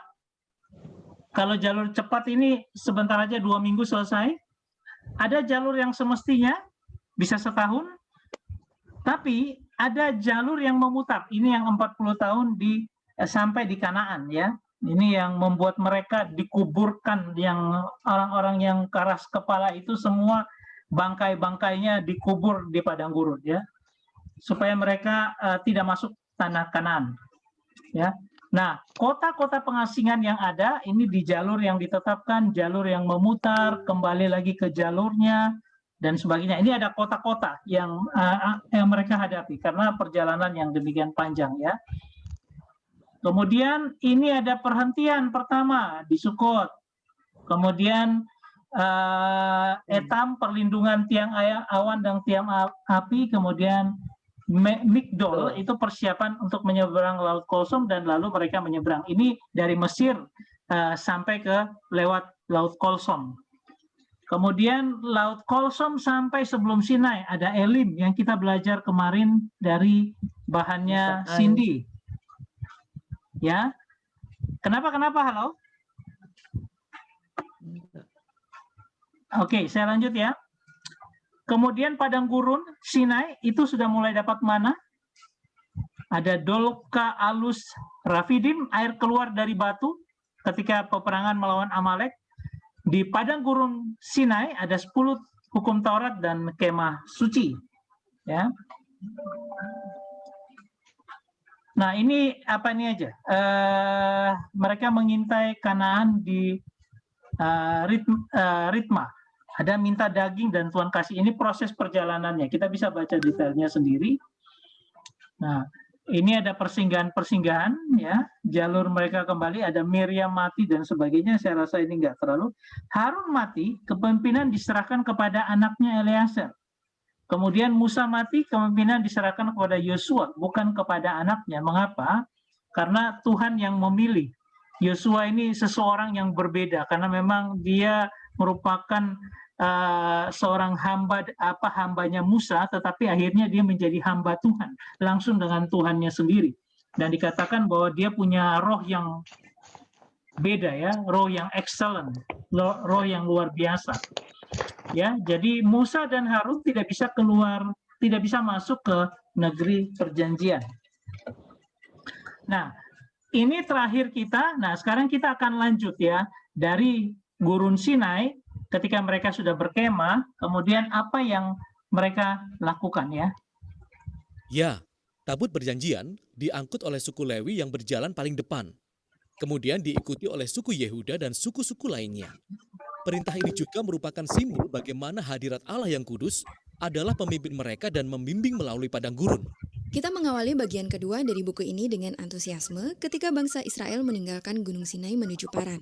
Allah menyertai mereka, segala sesuatu sudah diatur, dan ini akan menjadi luar biasa. Namun kenyataannya tidak.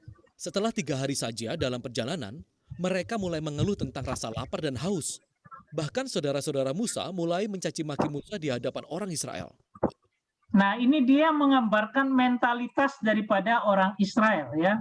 Jadi mereka sudah melihat Tuhan yang luar biasa, tiang awan, tiang api maupun juga penyeberangan Laut Kolsom. Tetapi mentalitasnya dia karena 350 tahun dijajah oleh orang Mesir itu sulit sehingga mereka mulai berontak juga. Ya, jadi sebenarnya ada orang yang menyatakan bahwa mengeluarkan Israel dari Mesir itu gampang. Tapi yang sulit adalah mengeluarkan Mesir dari Israel. Karena sudah diperbudak sedemikian sampai karakteristiknya sudah seperti itu. Ya, mereka terus memikirkan akan Mesir. Itu bukan sebuah awal yang baik. Lalu kita sampai pada bagian ketiga, Gurun Paran. Disinilah mereka mengirim 12 pengintai untuk mengintai tanah perjanjian. Nah, ini dia 12 pengintai di Gurun Paran karena memang sudah berdekatan dengan Kanaan. Para pengintai itu kembali dan mereka sangat optimis. Tetapi 10 pengintai lainnya sangat ketakutan dan mereka tidak percaya kepada Allah. Mereka kembali dan berkata, kita akan dibinasakan di sana. Lalu mereka memulai pemberontakan. Mereka berusaha menunjuk pemimpin baru yang akan membawa mereka kembali ke Mesir. Pada intinya, mereka menolak untuk masuk ke tanah perjanjian dan Allah menghargai pilihan yang mereka buat. Allah berkata bahwa generasi ini akan mengembara selama 40 tahun dan akan mati di padang gurun. Hanya anak-anak mereka yang akan masuk ke tanah perjanjian. Kisah ini diangkat berkali-kali di dalam Alkitab oleh penulis yang berbeda-beda. Ya, dan itu selalu disuguhkan sebagai pengingat bahwa meskipun Allah setia pada umatnya dan janji-janjinya, namun dia tetap menghormati pilihan mereka. Allah akan membiarkan mereka menyia-nyiakan hidupnya jika mereka memilih untuk hidup dalam pemberontakan. Oke, jadi sejauh ini perjalanan ini telah menjadi sebuah bencana. Dan bertambah buruk di dalam bagian keempat, yaitu ketika mereka berjalan menuju Moab. Bahkan Musa mengalami saat di mana dia memberontak dan tidak diperbolehkan untuk memasuki tanah perjanjian. Kemudian ada pemberontakan lainnya di antara umat Israel yang mengakibatkan adanya serangan ular. Dan yang membuat semua pemberontakan ini semakin buruk adalah bahwa dalam setiap langkah, Allah selalu mencukupkan kebutuhan mereka. Dia senantiasa menawarkan pengampunan. Dia memberi mereka makan dan minum, dan sesuatu yang aneh yang disebut mana. Ya, apa itu mana? Ya tidak tahu. Apapun itu, yang pasti mereka tetap menggerutu. Mereka berkata, andai saja mereka mati dalam perbudakan di Mesir. Jika saya adalah Tuhan, maka saya sudah menyerah dengan orang-orang ini. Menurut kita begitu. Tapi itulah yang membuat akhir kisah ini sangat mengejutkan. Israel baru saja sampai di Moab. Dan Raja Moab ketakutan bahwa sekumpulan besar orang-orang ini akan berjalan melewati wilayahnya. Sehingga dia memanggil seorang penyihir yang bernama Bileam untuk mengutuki mereka. Bileam bersungguh-sungguh dengan apa yang dia katakan. Ya, jadi Bileam berkata, "Oke, saya akan berdoa kepada Allah Ibrani. Mari kita lihat apa yang akan terjadi." Sebanyak 3 kali Bileam mencoba untuk mengutuki bangsa Israel. Namun hanya berkat yang keluar dari mulutnya. Yang paling mengejutkan adalah saat ucapan berkatnya yang terakhir. Bileam menubuatkan bahwa dari bangsa Israel akan muncul seorang raja yang hebat. Dan raja ini akan ada hubungannya dengan janji Allah kepada Abraham untuk memberkati seluruh bangsa melalui keluarganya. Di sini, bangsa Israel sedang memberontak. Sama sekali tidak menyadari bahwa di atas gunung, Allah sedang melindungi dan bahkan memberkati mereka. Kitab ini berakhir di Moab. Ya, jadi kadang kita dalam keberdosaan kita tidak menyadari bahwa kasih Tuhan itu tetap luar biasa untuk kita. Kalau Tuhan kita itu gampang marah, ya kita bikin sesuatu yang salah langsung disikat habis selesai. Tapi kasih Tuhan itu luar biasa. Israel pun yang tetap memberontak dan sebagainya, tanpa kita sadari, tanpa orang Israel sadari, proteksinya itu tetap ada. Ya, jadi ini sebuah pelajaran yang mengingatkan kita, seluruh kitab bilangan itu penyertaan Tuhan yang luar biasa, walaupun masih dalam pemberontakan Israel. Bangsa Israel bersiap untuk memasuki tanah perjanjian. Mereka mengadakan sensus lagi, sama seperti di awal. Mereka meninggalkan generasi yang tua, termasuk Musa. Namun sebelum mereka meninggalkan Musa, dia memberikan pesan terakhir yang berisi peringatan dan hikmat.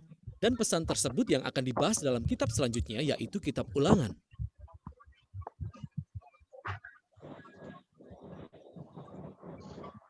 Ya, itu yang kita bisa lihat. Nanti kita akan melihat Injil Markus. Tapi sebelumnya kita mungkin selesaikan dulu kitab bilangan ya. Walaupun masih ada 2 hari kalau nggak salah itu. Masih ada bilangan 34 sampai 36 kalau nggak salah. Chris, Oke, mau tanya silakan ya. kalau ada yang mau bertanya. Itu Ya, tanya, silakan. Musa itu kok akhirnya nggak bisa masuk ke tanah perjanjian? Atau karena waktu itu bangsa Israel memuja-muja apa patung itu, membuat patung emas itu? Kok Musa itu kok nggak bisa itu? Karena apa? Dia mukul tongkat air itu dengan keras. Terlalu keras kali. Iya, jadi gini, Musa itu orang yang lembut hatinya, tapi orang Israel berhasil membuat Musa patah hati. Jadi ada semacam apa ya, kemangkelan, kegergetan yang luar biasa. Itu yang terjadi ketika di Gunung Batu itu, Tuhan kan hanya bilang bahwa engkau berteriaklah kepada Gunung Batu, keluarkan air gitu lah ya. Tetapi saking mangkalnya, kalau kita lihat peristiwa-peristiwa sebelumnya, itu orang Israel berontak terus. Saking mangkalnya, lalu dia mengeluarkan kata-kata yang tidak pantasnya. Coba kita lihat di bilangan berapa. Coba kita lihat itu kata-katanya di bilangan berapa. Coba. Saya pernah bikin video ini, ya. Kok hilang suaranya? Coba lihat di bilangan berapa itu.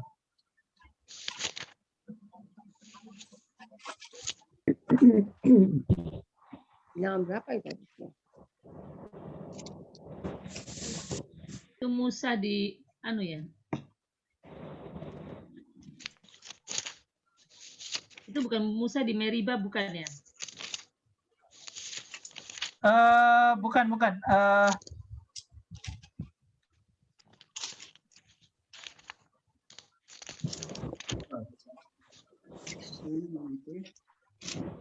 Di mata air Meriba bukan? Iya ya, mata air Iya, dari iya, ibu. kayaknya ya. Coba-coba di pasal berapa itu?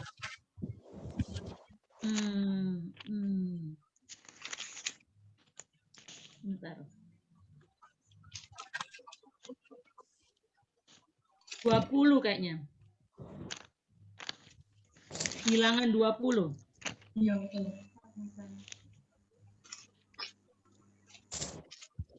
Ya, 20. Ayat 12. Ya. 20 Yuk, ayat ayat 12. 20 ayat 12 ya. 12. Dikatakan begini ya.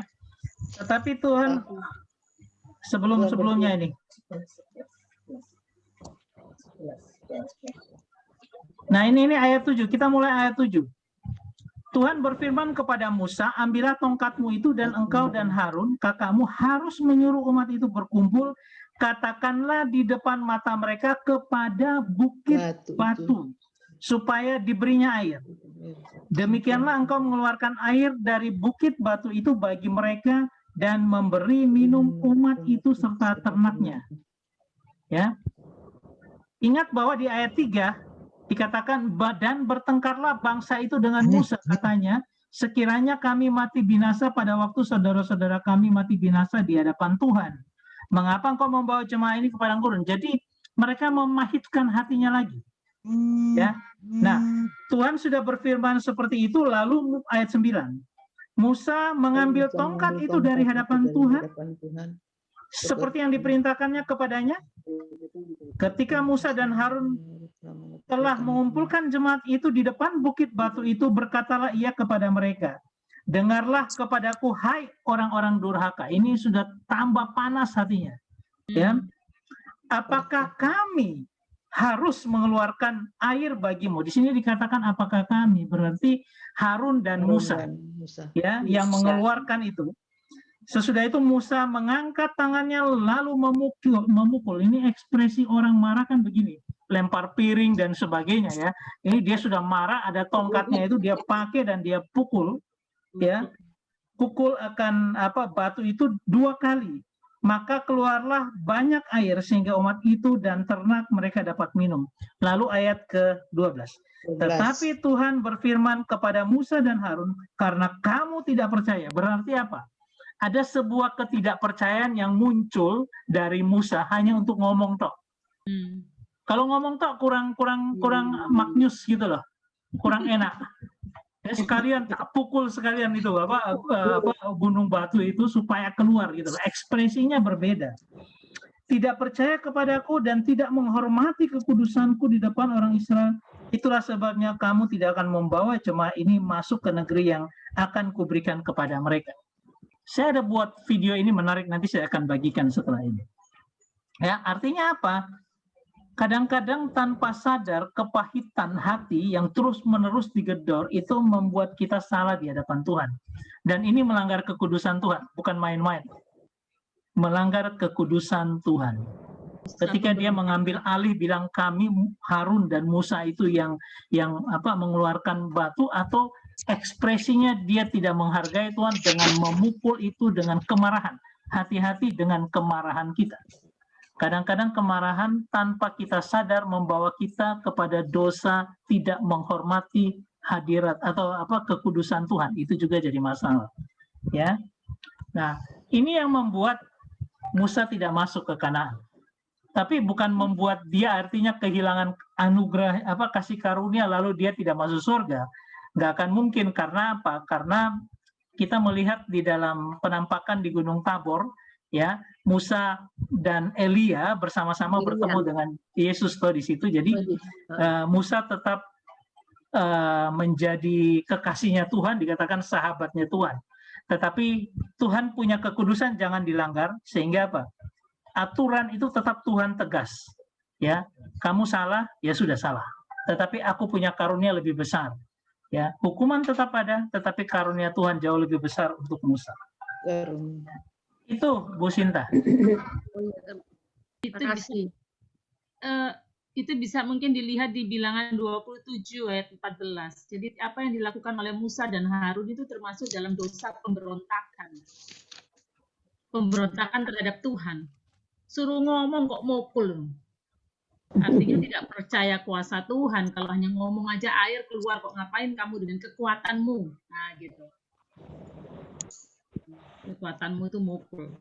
Seharusnya ngomong aja. Bilangan 27 ayat 14. Udah dapat? Sudah. Nah, silakan dibaca. Karena pada waktu pembantahan umat itu di padang gurun, kamu berdua telah memberontak terhadap titahku. Ya. Kudusan. Karena pada waktu Itu yang tadi Christian katakan tuh, melanggar kekudusan. Itu. Jadi memang betul-betul memberontak terhadap titahku untuk menyatakan kekudusanku di depan mata mereka dengan air itu. Karenanya tidak bisa masuk dalam tanah perjanjian. Itu kesalahannya. Jadi bukan karena apa nih ya, lembu emas, bukan ya, alasannya bukan karena lembu emas ya, tapi karena batu itu, gunung batu. Tongkat memukul batu. Kalau ngomong mungkin pikirnya Musa sing aire sing keluar titik, nek dipokol aire sing keluar akeh. Banter. Maka itu kadang-kadang pikiran di apa manusianya jalan. Tuhan tidak mengerti ya. Ya, jalan. Makanya Tuhan bilang tidak percaya kepadaku, kan? Ya itu. Oke, ada lagi yang lain? Aku mau tanya, Bileam itu siapa ya? Oke. Bileam itu semacam dukun kalau dibilang begitu ya. Ya, semacam apa ya? Mungkin ada yang pernah baca mungkin lebih detail dengan Bileam. Mungkin Pak Hari. Bileam itu siapa? Bileam itu ya semacam apa ya? Zaman-zaman itu kan banyak sekali ya Tuhan menyatakan. Ya, dukun, betul. Dukun ya. Ya, Tuhan dukun. menyatakan. Ya. Ledainya bisa bicara. Tapi Bileam ini adalah orang yang mata duitan. Ini bisa dibilang ini adalah seorang yang hamba yang mata duitan. Hati-hati seperti itu. Kenapa? Karena dia kan diiming-imingi toh. Bawa harta besar sama Raja Moab itu untuk apa? Untuk mengutuk akan orang Israel. Lalu dia mau karena iming-imingi harta. Tapi akhirnya kan dia tidak mau. Lalu seolah-olah cerita itu putus, selesai bahwa Bileam memberkati umat Israel. Padahal kita tanpa tahu sebenarnya Bileam itu tetap mengutuk bangsa Israel. Tapi tidak kelihatan di bilangan. Ya. Tukang tenung dia. 22. Tukang tenun ya, dukun ya. Ya, tukang tenung, peramal. Ada satu ayat, ya, ada satu ayat yang menjelaskan peran maksimal si Bileam ini. Ini benar-benar seorang yang mata duitan. Jadi ketika dia tidak terima uangnya, lalu dia memberkati, tetapi dia memberikan nasihat yang luar biasa. Coba saya cari ya nasihat Bileam.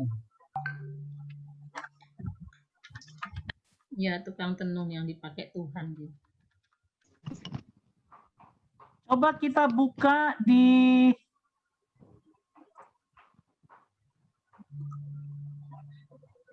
Bilangan 31 ayat 16. Nah, kita lihat ini si Bileam ini kurang kerjaannya dia seperti ini. Bilangan 31 ayat 16. Bukankah perempuan-perempuan ini atas nasihat Bileam menjadi ayat 16. Tulah turun ke antara umat Tuhan. Bukankah perempuan-perempuan ini atas nasihat Bileam menjadi sebab orang Israel berubah setia terhadap Tuhan dalam hal Peor, sehingga tulah turun ke antara umat Tuhan. Saudara, Bileam ini dia tidak bisa mengutuk, dia memberkati umat Israel, tapi diam-diam dia ngomong sama si Raja Moab ini, kamu kalau mau hancurkan orang Israel, gampang. Tidak perlu dia dikutuk. Caranya satu, buat dia berdosa kepada Tuhannya, biar Tuhan yang hancurkan dia. Dan akhirnya politik pada waktu itu terjadi, orang-orang di sekitar itu mulai merambah masuk untuk membujuk orang-orang Israel, wanita-wanita Moab itu mengambil suami daripada orang Israel waktu mereka berkemah di sekitar Moab itu. Lalu apa yang terjadi? Mereka masukkan, mereka punya dewa-dewa penyembahan berhala. Tuhan ngamuk. Ya, Tuhan marah benar-benar. Lalu ada kejadian, saya nggak tahu di mana kejadiannya ya. Yang Eliezer membunuh itu loh.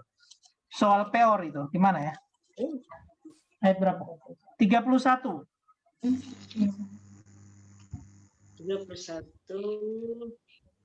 Bukan ya? Bukan.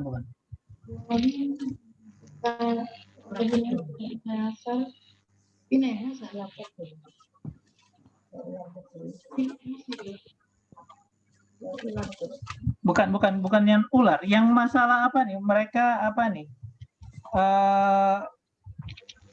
Berapa nih dengan orang-orang kawin dan sebagainya. Dengan itu.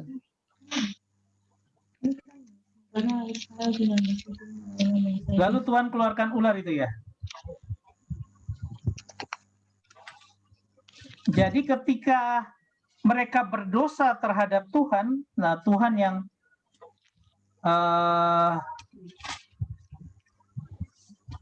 cerita di Gunung Nebo ya.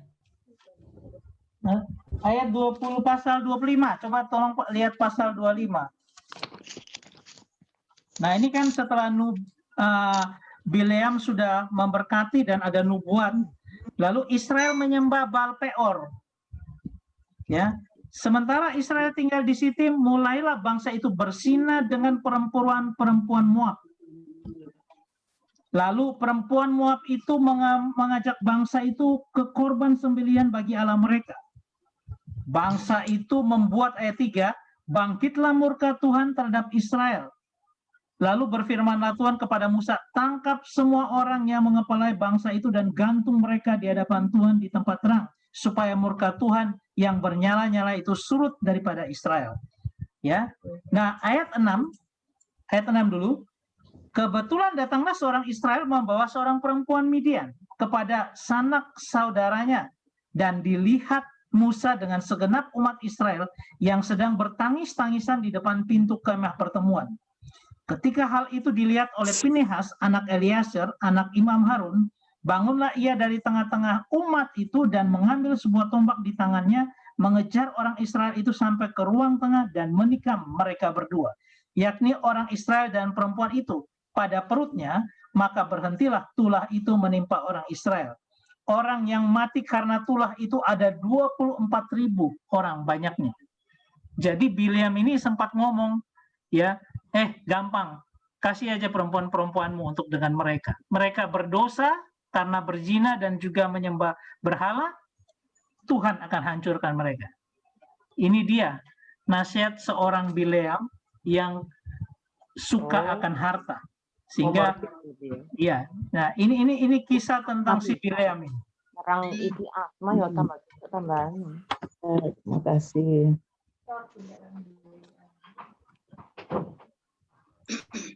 Pasal 31 ayat ke-28. Pasal 31 ayat 8. Ini hubungannya biar kita tarik garis yang jelas. Pasal 31 ayat ke-8. Coba kita lihat dan dikatakan, selain dari orang-orang yang mati terbunuh itu, mereka pun membunuh juga Raja Midian, yakni ini dan sebagainya, juga Bileam bin Beor dibunuh mereka dengan pedang. Ya, jadi ini kisah tragis tentang si Bileam yang kemaruk dengan harta, yang keinginannya adalah keinginan untuk mendapatkan kekayaan. Iya, tadi siapa yang tanya ya? Oh, Bu Iren, ya Bu Iren. Itu Bileam, Bu Iren. Itu Bileam itu. Sampai akhirnya dia mati. Terima kasih. Oke, ada lagi yang lain mungkin? Atau ada yang mau nambahkan kisah tentang Bileam?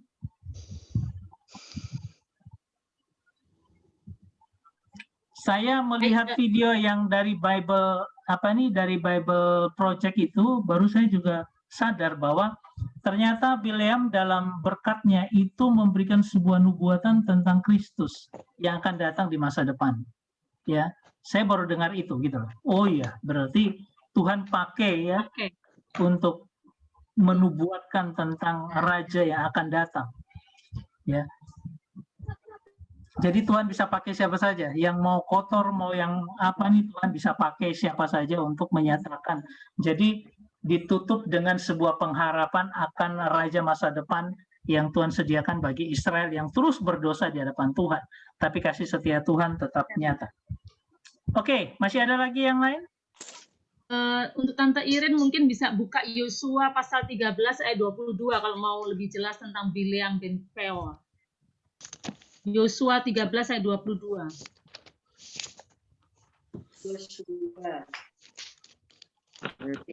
Ayat berapa?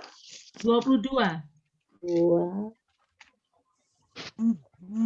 Yosua 3. Bileam bin Beor, juru tenung. Ya. Juru tenung telah dibunuh oleh orang Israel dengan pedang beserta orang-orang yang telah mati tertikam oleh mereka. Iya. Jadi tenung. Ada ingatan yang jelek tentang Bileam ini, hati-hati. Di perjanjian baru juga ada tentang Bileam.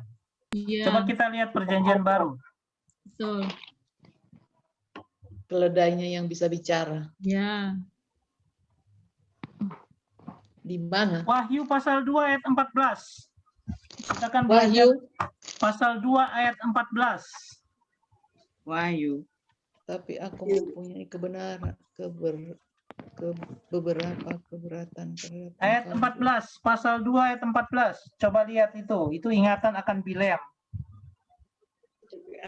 Orang yang menganut Jadi ajaran Bileam. memang betul-betul ditulis terus itu dia namanya sampai perjanjian sampai di Wahyu. Supaya Tetapi aku mempunyai beberapa keberatan terhadap engkau. Di antaramu ada orang-orang yang menganut ajaran Bileam, yang memberi nasihat kepada Balak untuk menyesatkan orang Israel supaya mereka makan persembahan berhala dan berbuat zina. Zina di sini artinya zina secara tubuh, tapi zina juga terhadap secara rohani, karena mereka menyembah Baal-Baal daripada orang-orang Moab, Midian pada waktu itu. Ya, jadi sangat jelas ini. Bileam terkenal di mana-mana. Tapi jangan namakan anak kita, cucu kita Bileam.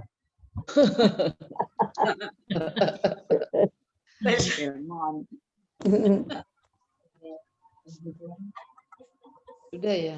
Wahyu 2 ayat 14. Ya. Oke, ada lagi yang lain? Mungkin Aca tadi mau ngomong? Enggak, Pak, bukan. Oh, bukan ya. Oke, yang lain ada lagi? Pas. Oke ya. Markus 9 itu. Markus, coba kita lihat Markus ya. Ada sedikit tentang Markus.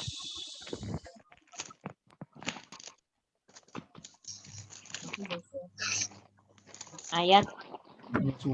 Markus 9 tadi ayat ke sebentar sudah kasih tahu. Kak Vinsa mau sharing dah? Oh ya, Kak Vinsa sharing sekarang aja deh. Sudah mau selesai nanti habis ininya. Mau habis waktunya. Oh, Markus 9 ini memang harusnya memerlukan penjelasan yang lebih dalam karena begini. Ada kata-kata begini yang menarik saya adalah digarami dengan api. Markus 9 ayat berapa, Kak? 49. Markus nggak sampai 49. Tuh, ayat. Karena setiap orang akan digarami dengan api. Ya. Markus 9 ayat 49. Oke. Coba kita lihat, kita perhatikan dengan baik. Orang akan digarami dengan api. Itu kan ada tulisannya, ikutan cerita gitu, barang siapa menyesalkan salah satu dari anak-anak kecil yang percaya ini lebih baik baginya jika sebuah batu kilangan diikatkan pada lehernya. Mulai pasal ayat 42 ya, diikatkan pada lehernya lalu ia dibuang ke dalam laut. Dan jika tanganmu menyesatkan engkau, penggalah, karena lebih baik engkau masuk ke dalam hidup dengan tangan kudung daripada dengan utuh kedua tanganmu dibuang ke dalam neraka, ke dalam api yang tak terpadamkan. Di dalam itu ulatnya tidak akan mati dan apinya tidak akan padam. Ini beberapa kali diulang ya dikatakan. Dan jika kakimu menyesatkan, penggalah, karena lebih baik masuk ke dalam hidup dengan timpang daripada dengan utuh kedua kakimu dicampakkan ke dalam neraka. Di tempat itu ulatnya tidak akan mati dan apinya tidak akan padam. Itu ayat 46 ngomong gitu lagi. Nah sekarang 47, jika matamu menyesatkan engkau, cungkilah, karena lebih baik engkau masuk ke dalam kerajaan Allah dengan bermata satu daripada dengan bermata dua, dicampakkan ke dalam neraka, di mana ulat-ulat bangkai tidak mati dan api tidak padam. Ayat 49, karena setiap orang akan digarami dengan api. Garam memang baik, tetapi jikalau garam menjadi hambar, dengan apakah kamu mengasinkannya? Hendaklah kamu selalu mempunyai garam dalam dirimu dan selalu hidup berdamai dengan seorang dengan yang lain. Saya sempat membaca ini digarami dengan api. Waduh, saya pikir begini, kalau sakit ya, sakit luka kalau dikasih garam sakit apa enggak? Cerpit-cerpit. Sakit sekali. Sakit sekali. Sudah gitu dengan api lebih sakit lagi. Kalau lihat begini memang Tuhan bilang gini, lebih baik dosa itu kamu tanggalkan daripada kamu masuk utuh kelihatannya bagus secara jasmani tapi dalamnya itu borok gitu. Ini intinya seperti itu. Tanggalkan dosamu karena ini kan masa prapaskah ya kita ya, masa-masa pertobatan, masa-masa kita introspeksi terhadap segala sesuatu, segala kedagingan, ya, kelemahan-kelemahan karakter yang kita miliki, dan ini berbicara tentang itu. Sebaiknya kita melihat kelemahan-kelemahan kita dan mengaku di hadapan Tuhan supaya Tuhan mengangkat segala dosa kita, memulihkan kita, memperbaharui kita pada masa-masa prapaskah ini, masa-masa perenungan kita. Jadi ini adalah seperti itu karena setiap orang akan digarami dengan api kalau dia tidak menanggalkan dosa tersebut. Jadi saya bayangkan luka itu kalau dikasih garam sudah suakitnya setengah mati, apalagi kalau dikasih api lagi. Jadi pembersihan, pemulihan itu pasti sakit memang, tetapi nggak apa-apa. Itu karena Tuhan izinkan untuk supaya kedagingan kita lepas. Kedagingan misalnya tersinggung, mulutnya suka maki-maki, suka meso-meso, Tuhan izinkan bertemu dengan mungkin anak menantu atau anak sendiri atau siapa yang Tuhan hadapkan dengan kita, membuat kita cenderung untuk bertobat. Kelemahan itu, kedagingan itu keluar, dan Tuhan izinkan itu. Jadi lebih baik memang harus kita mengalami ini, digarami dengan api, jadi dibersihkan supaya layak kita di hadapan Tuhan. Makin hari makin serupa seperti Kristus. Nah itu bahasa lainnya seperti itu. Semakin hari semakin diperbaharui supaya serupa seperti Kristus. Jadi jangan lagi kita memiliki alasan begini. Kan kita masih hidup di dunia. Loh, ake tunggali kata orang Jawa. Kayak gitu. Nanti itu yang bahasa aslinya itu Kristen bisa menjelaskan itu bagaimana digarami dengan api. Daripada masuk lengkap, sepertinya bagus, ternyata tidak berkenan di hadapan Tuhan. Gitu aja, Chris. Itu yang menjadi tanda tanya dan menjadi pergumulan bagi aku hari ini kalau baca yang ini. Kalau bilangan 28, 29 itu ya, kita tahu tentang persembahan yang semuanya diatur Tuhan. Intinya yang baunya menyenangkan Tuhan gitu persembahannya.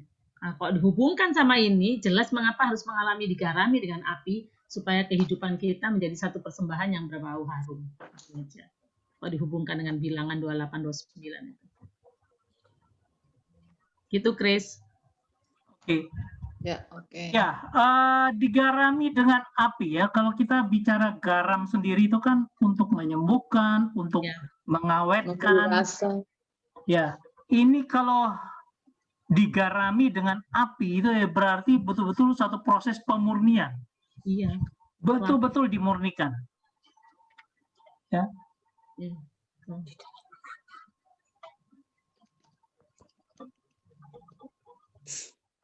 Saya dengernya waktu saya bacanya aja kayak rasanya apa namanya digarami dengan api, garam aja kalau kena luka aja sudah begitu, apalagi sampai dengan api, waduh lebih sakit lagi. Jadi tidak apa-apa kalau itu memang seizin Tuhan untuk membersihkan kita daripada segala kelemahan-kelemahan yang kita mungkin masih sembunyikan dan sebagainya. Tapi kita mengizinkan Tuhan untuk membersihkan kita supaya itu tadi menjadi persembahan yang berbau harum di hadapan Tuhan. Ya, lanjut Chris. Ya, oke. Coba kita lihat lagi ya, saya coba. Iya. Di mana ulat bangkai tidak mati dan api tidak padam, karena setiap orang akan digarami dengan api. Digarami dengan api, sebentar. Lihat digarami dengan api itu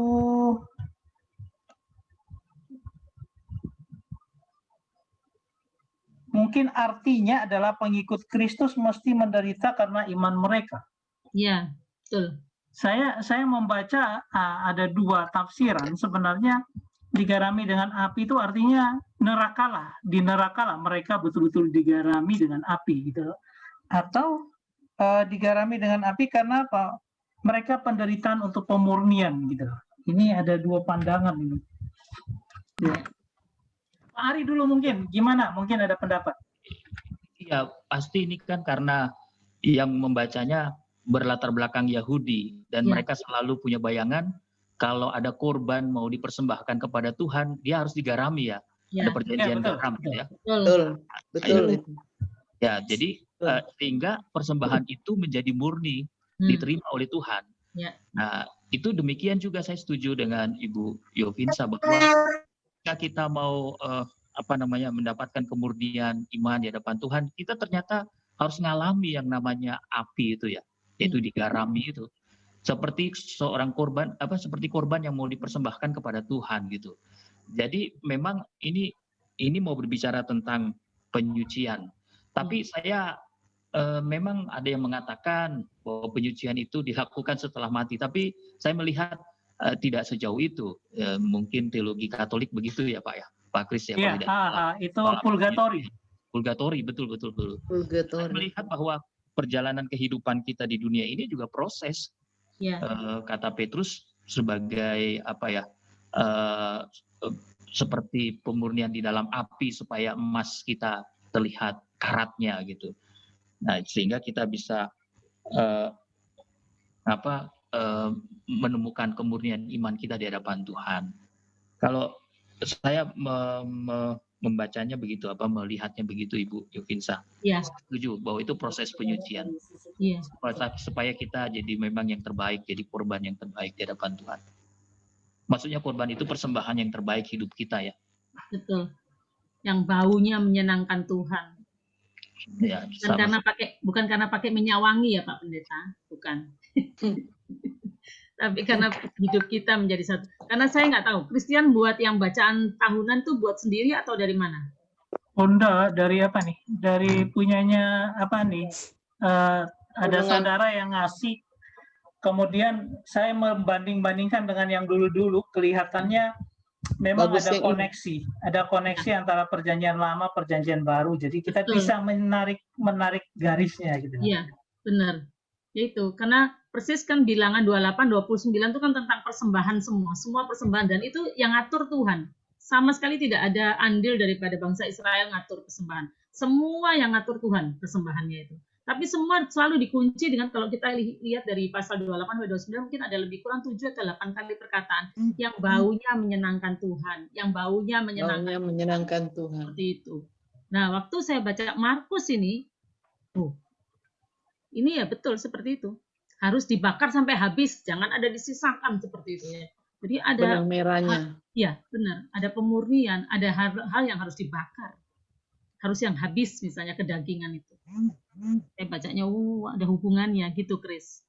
Iya. Mungkin memang ini yang dibilang bahwa sebenarnya PL itu bayang-bayang, sedangkan PB itu realisasinya ya. Jadi kita bisa mendapatkan gambaran itu. Bahwa PL mereka melakukan korban dengan digarami, kemudian dibakar, dipersembahkan, tanpa mereka mengerti apa artinya. Tetapi kita di PB akhirnya mengerti bahwa itu suatu pemurnian yang Tuhan lakukan dalam proses hidup kita. Bukan hanya sekedar garam yang menyembuhkan, yang mengawetkan, tetapi Memberi juga rasa. panas api yang memurnikan. Ya. Sehingga korban yang ada di PL itu menjadi sempurna dinyatakan dalam kehidupan kita di PB. Ya. Nah, kadang-kadang koneksi ini itu saya melihat amazing, Tuhan itu memimpin kita gitu loh. Kadang-kadang selama sekian lama PA kita itu kadang-kadang pertanyaan Bu Sinta yang sederhana itu bahkan memberikan koneksi gitu loh dengan apa yang kita ini. Pertanyaan Bu Irin tentang Bileam itu memberikan koneksi kita antara perjanjian lama dan perjanjian baru, ya. Dari minggu-minggu yang lalu saya sudah melihat seperti itu. Karena kalau kita mencari dengan otak kita sendiri, rasanya mau cari koneksinya juga susah gitu loh. Tapi dengan kita ngomong seperti ini, koneksi itu mulai kelihatan dan kita belajar secara utuh. Ya. Materi seperti ini kan kalau saya rekam pun mau lihat lagi kan susah, malas gitu loh. Tapi kita puji Tuhan, kita sudah dapat simpan dalam hati. Orang-orang lain yang tidak dapat, mereka rugi sebenarnya bahwa ada pengajaran-pengajaran yang Tuhan nyatakan kepada kita yang mereka tidak dapat, kita mulai mengerti. Iya. Puji Tuhan. Itu Bilangan 18 ayat 19. Oh, 18. Bilangan 18 14. Oh, ayat 19. 18 ayat 19. Tadi yang diceritakan Pak Kris. Koneksinya ya Pak. Iya, oke. 18 ayat 19 Pak Kris. Segala persembahan khusus, yakni persembahan kudus yang dipersembahkan orang Israel kepada Tuhan, aku berikan kepadamu dan kepada anak-anakmu laki-laki dan perempuan bersama-sama dengan engkau. Itulah suatu ketetapan untuk selama-lamanya. Ini suatu perjanjian garam untuk selama-lamanya di hadapan Tuhan bagimu serta bagi keturunanmu. Ya, amin. Ya kan?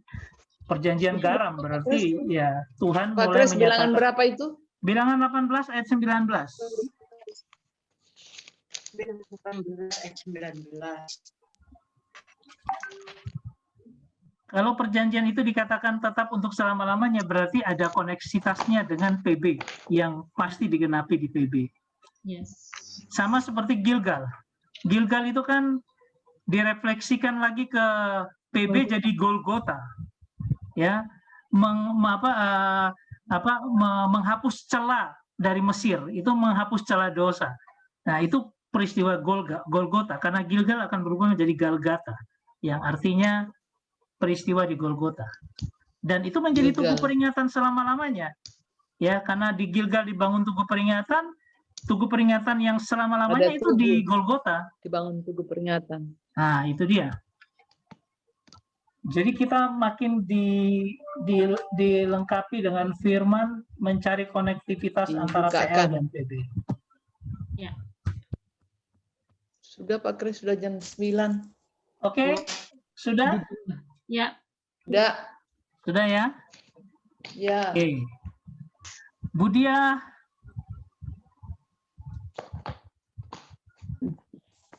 Budia masih ada? Nggak ada. Sudah nggak ada, Kris. Sudah nggak ada, Pak Kris. Kak Pinsa, tolong berdoa untuk kita ya. Oke. Mari kita Ada yang satu mau dalam. didoakan? Mungkin minta, ada yang mau didoakan? Anaknya Devita, itu. Devita. Anaknya Bu Devita. Sarah. Oh, Budia ada ini, tapi mic-nya sama anunya nggak ada. Ya mic-nya mati. Tapi bukan sih. Mati semuanya dua-duanya, mic-nya maupun kameranya. Kita doa ya. Ya, ya. Mari kita satu dalam doa. Ya Aba, ya Bapa, kami sungguh terkagum-kagum akan segala kebesaran dan kuasa-Mu. Bahwa sungguh kami memiliki Bapa yang hidup, yang senantiasa setiap waktu, setiap saat menyatakan dirinya bagi anak-anaknya. Ungkapan kasih cinta-Mu dalam hidup kami, kasih, anugerah, dan rahmat-Mu selalu Engkau singkapkan buat kami. Karena Engkau Allah yang penuh dengan cinta kasih, yang membukakan rahasia kebesaran-Mu supaya kami semakin hari semakin mengenal Engkau, semakin melekat kepada Engkau, semakin berpaut kepada Engkau, dan mengakui bahwa Engkau lebih besar daripada segalanya yang ada di muka bumi ini, lebih besar daripada segala yang kami miliki. Kami mengucap syukur punya Bapa yang seperti Engkau. Kami bersyukur dan berterima kasih, sungguh Engkaulah El Shaddai, Adonai, Elohim, Yeshua Hamasia. Engkaulah Yesus Kristus Tuhan. Kami mengucap syukur malam hari ini Tuhan, hanya semata-mata Engkau sendiri yang mengajarkan kami akan firman-Mu ini. Sebab Engkau Yesus Kristus Tuhan adalah Allah yang hidup, firman yang hidup, yang terus membuat hidup kami terang, oleh karena Engkaulah terang dalam hidup kami. Kami jadi bersuka cita oleh karena Engkau menerangi kami dan membuat kami semakin terang di dalam kami berpikir, hati kami semakin terbuka, pikiran kami semakin terbuka, dan kami sungguh mengalami pembaharuan di dalam Engkau. Bahwa sungguh tidak ada rahasia buat anak-anak Tuhan. Dan bahkan Tuhan kami boleh mengerti isi hati-Mu. Malam hari ini kami mengucap syukur untuk hikmat marifat yang Kau berikan buat hamba-Mu Pendeta Ari. Demikian juga Christian. Semua yang bertanya, Ibu Cinta, Ibu Agan, bahkan juga ibu-ibu yang lainnya, Ibu Yulia, Ibu Kio, Tante Irene. Kami mengucap syukur, Ibu Ati, Aca, Lea. Kami mengucap syukur untuk semua yang ambil bahagian, Ibu Dia, Pak Prio. Kami mengucap syukur dan berterima kasih Tuhan. Biarlah kami semakin melekat di hadapan Engkau Tuhan. Kami bersyukur dan berterima kasih. Malam hari ini kami mau bersatu hati, ya Abah, ya Bapa, berdoa untuk Sarah Tuhan. Kami mengucap syukur tangan kasih kuasa-Mu yang sudah memimpin jalannya operasi. Dan pada saat ini Tuhan, dia sedang mengalami pemulihan yang daripada Engkau. Satu hal yang kami tahu bahwa apa yang Kau lakukan dari awal, pertengahan, hingga akhirnya, sampai selesai, bahkan sampai keluar Sarah dari rumah sakit, Engkau tidak pernah setengah-setengah bekerjanya Tuhan. Amen. Tapi Engkau mengurapinya secara sempurna, Tuhan Yesus. Terima kasih Bapa di sorga. Kami tahu dan percaya rencana indah yang ada dalam keluarga Syauta Tuhan, bersama suami ini dengan demikian juga dengan anak Sarah. Kami mengucap syukur untuk pengalaman pribadi yang Kau berikan buat anak-anak-Mu Tuhan, sehingga kami semakin mengakui Engkau berdaulat dalam seluruh kehidupan kami.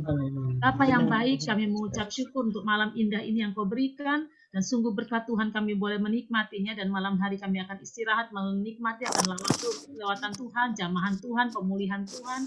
Kami mengucap syukur. Dan esok pagi Tuhan, kami percaya tangan kasih kuasa-Mu yang akan membangunkan kami kembali, dan kami menikmati akan karya-karya Tuhan yang luar biasa. Dan biarlah kami boleh menjadi saksi Tuhan buat banyak orang bahwa Yesus Kristus yang kami sembah adalah Allah yang hidup adanya. Terima kasih Bapa di surga, sempurnakan kami yang jauh daripada sempurna. Dan kami naikkan hanya di dalam satu nama, yaitu nama Tuhan Yesus Kristus yang tidak pernah berubah. Kami berdoa mengucap syukur. Haleluya. Amin. Amin. Amin. Terima kasih Pak Pendeta, Pak Amin. Amin. Tolong kelihatan wajahnya, saya mau foto. Wah, Saya foto. Ini kan cukup banyak ini. Ya, Kali ini kan 14. lumayan ini, 14 ini bonus 2, murid Tuhan 12 tambah 2 ini. Udah mati lampu aku.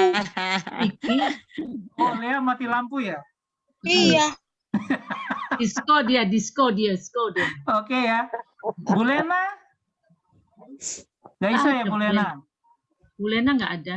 Ada. Ada. Wah, Tapi mantap kameranya ini sama Daniel mic-nya lagi juga mati. kelihatan wajahnya ini loh.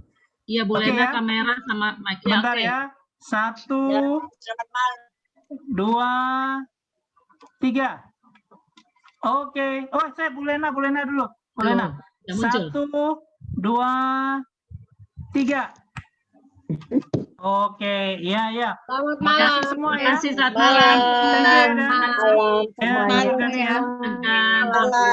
Pak Ari, makasih banyak loh udah sharing. Nanti kita kalau ini sharing-sharing terus ya. Semoga Pak Ari nggak diundang di PHM, jadi bisa sharing dengan kita. Selamat malam, Sinsa. Thank you. Ya, Sinta. Ayo, Sin. Ya. Oke. Ya, Tuhan berkati. Bu Dia, salam buat Pak Pri. Lagi. Iya, Bu Sinta. Ya, Tuhan berkati ya. Oke, Besok, nanti Sin, besok. saya Besok ada ibadah. Ibadah siapa Besok yang ibadah. pimpin? Besok Saya ibadah. masukkan ke YouTube ya, biar kalau mau lihat lagi silakan ya.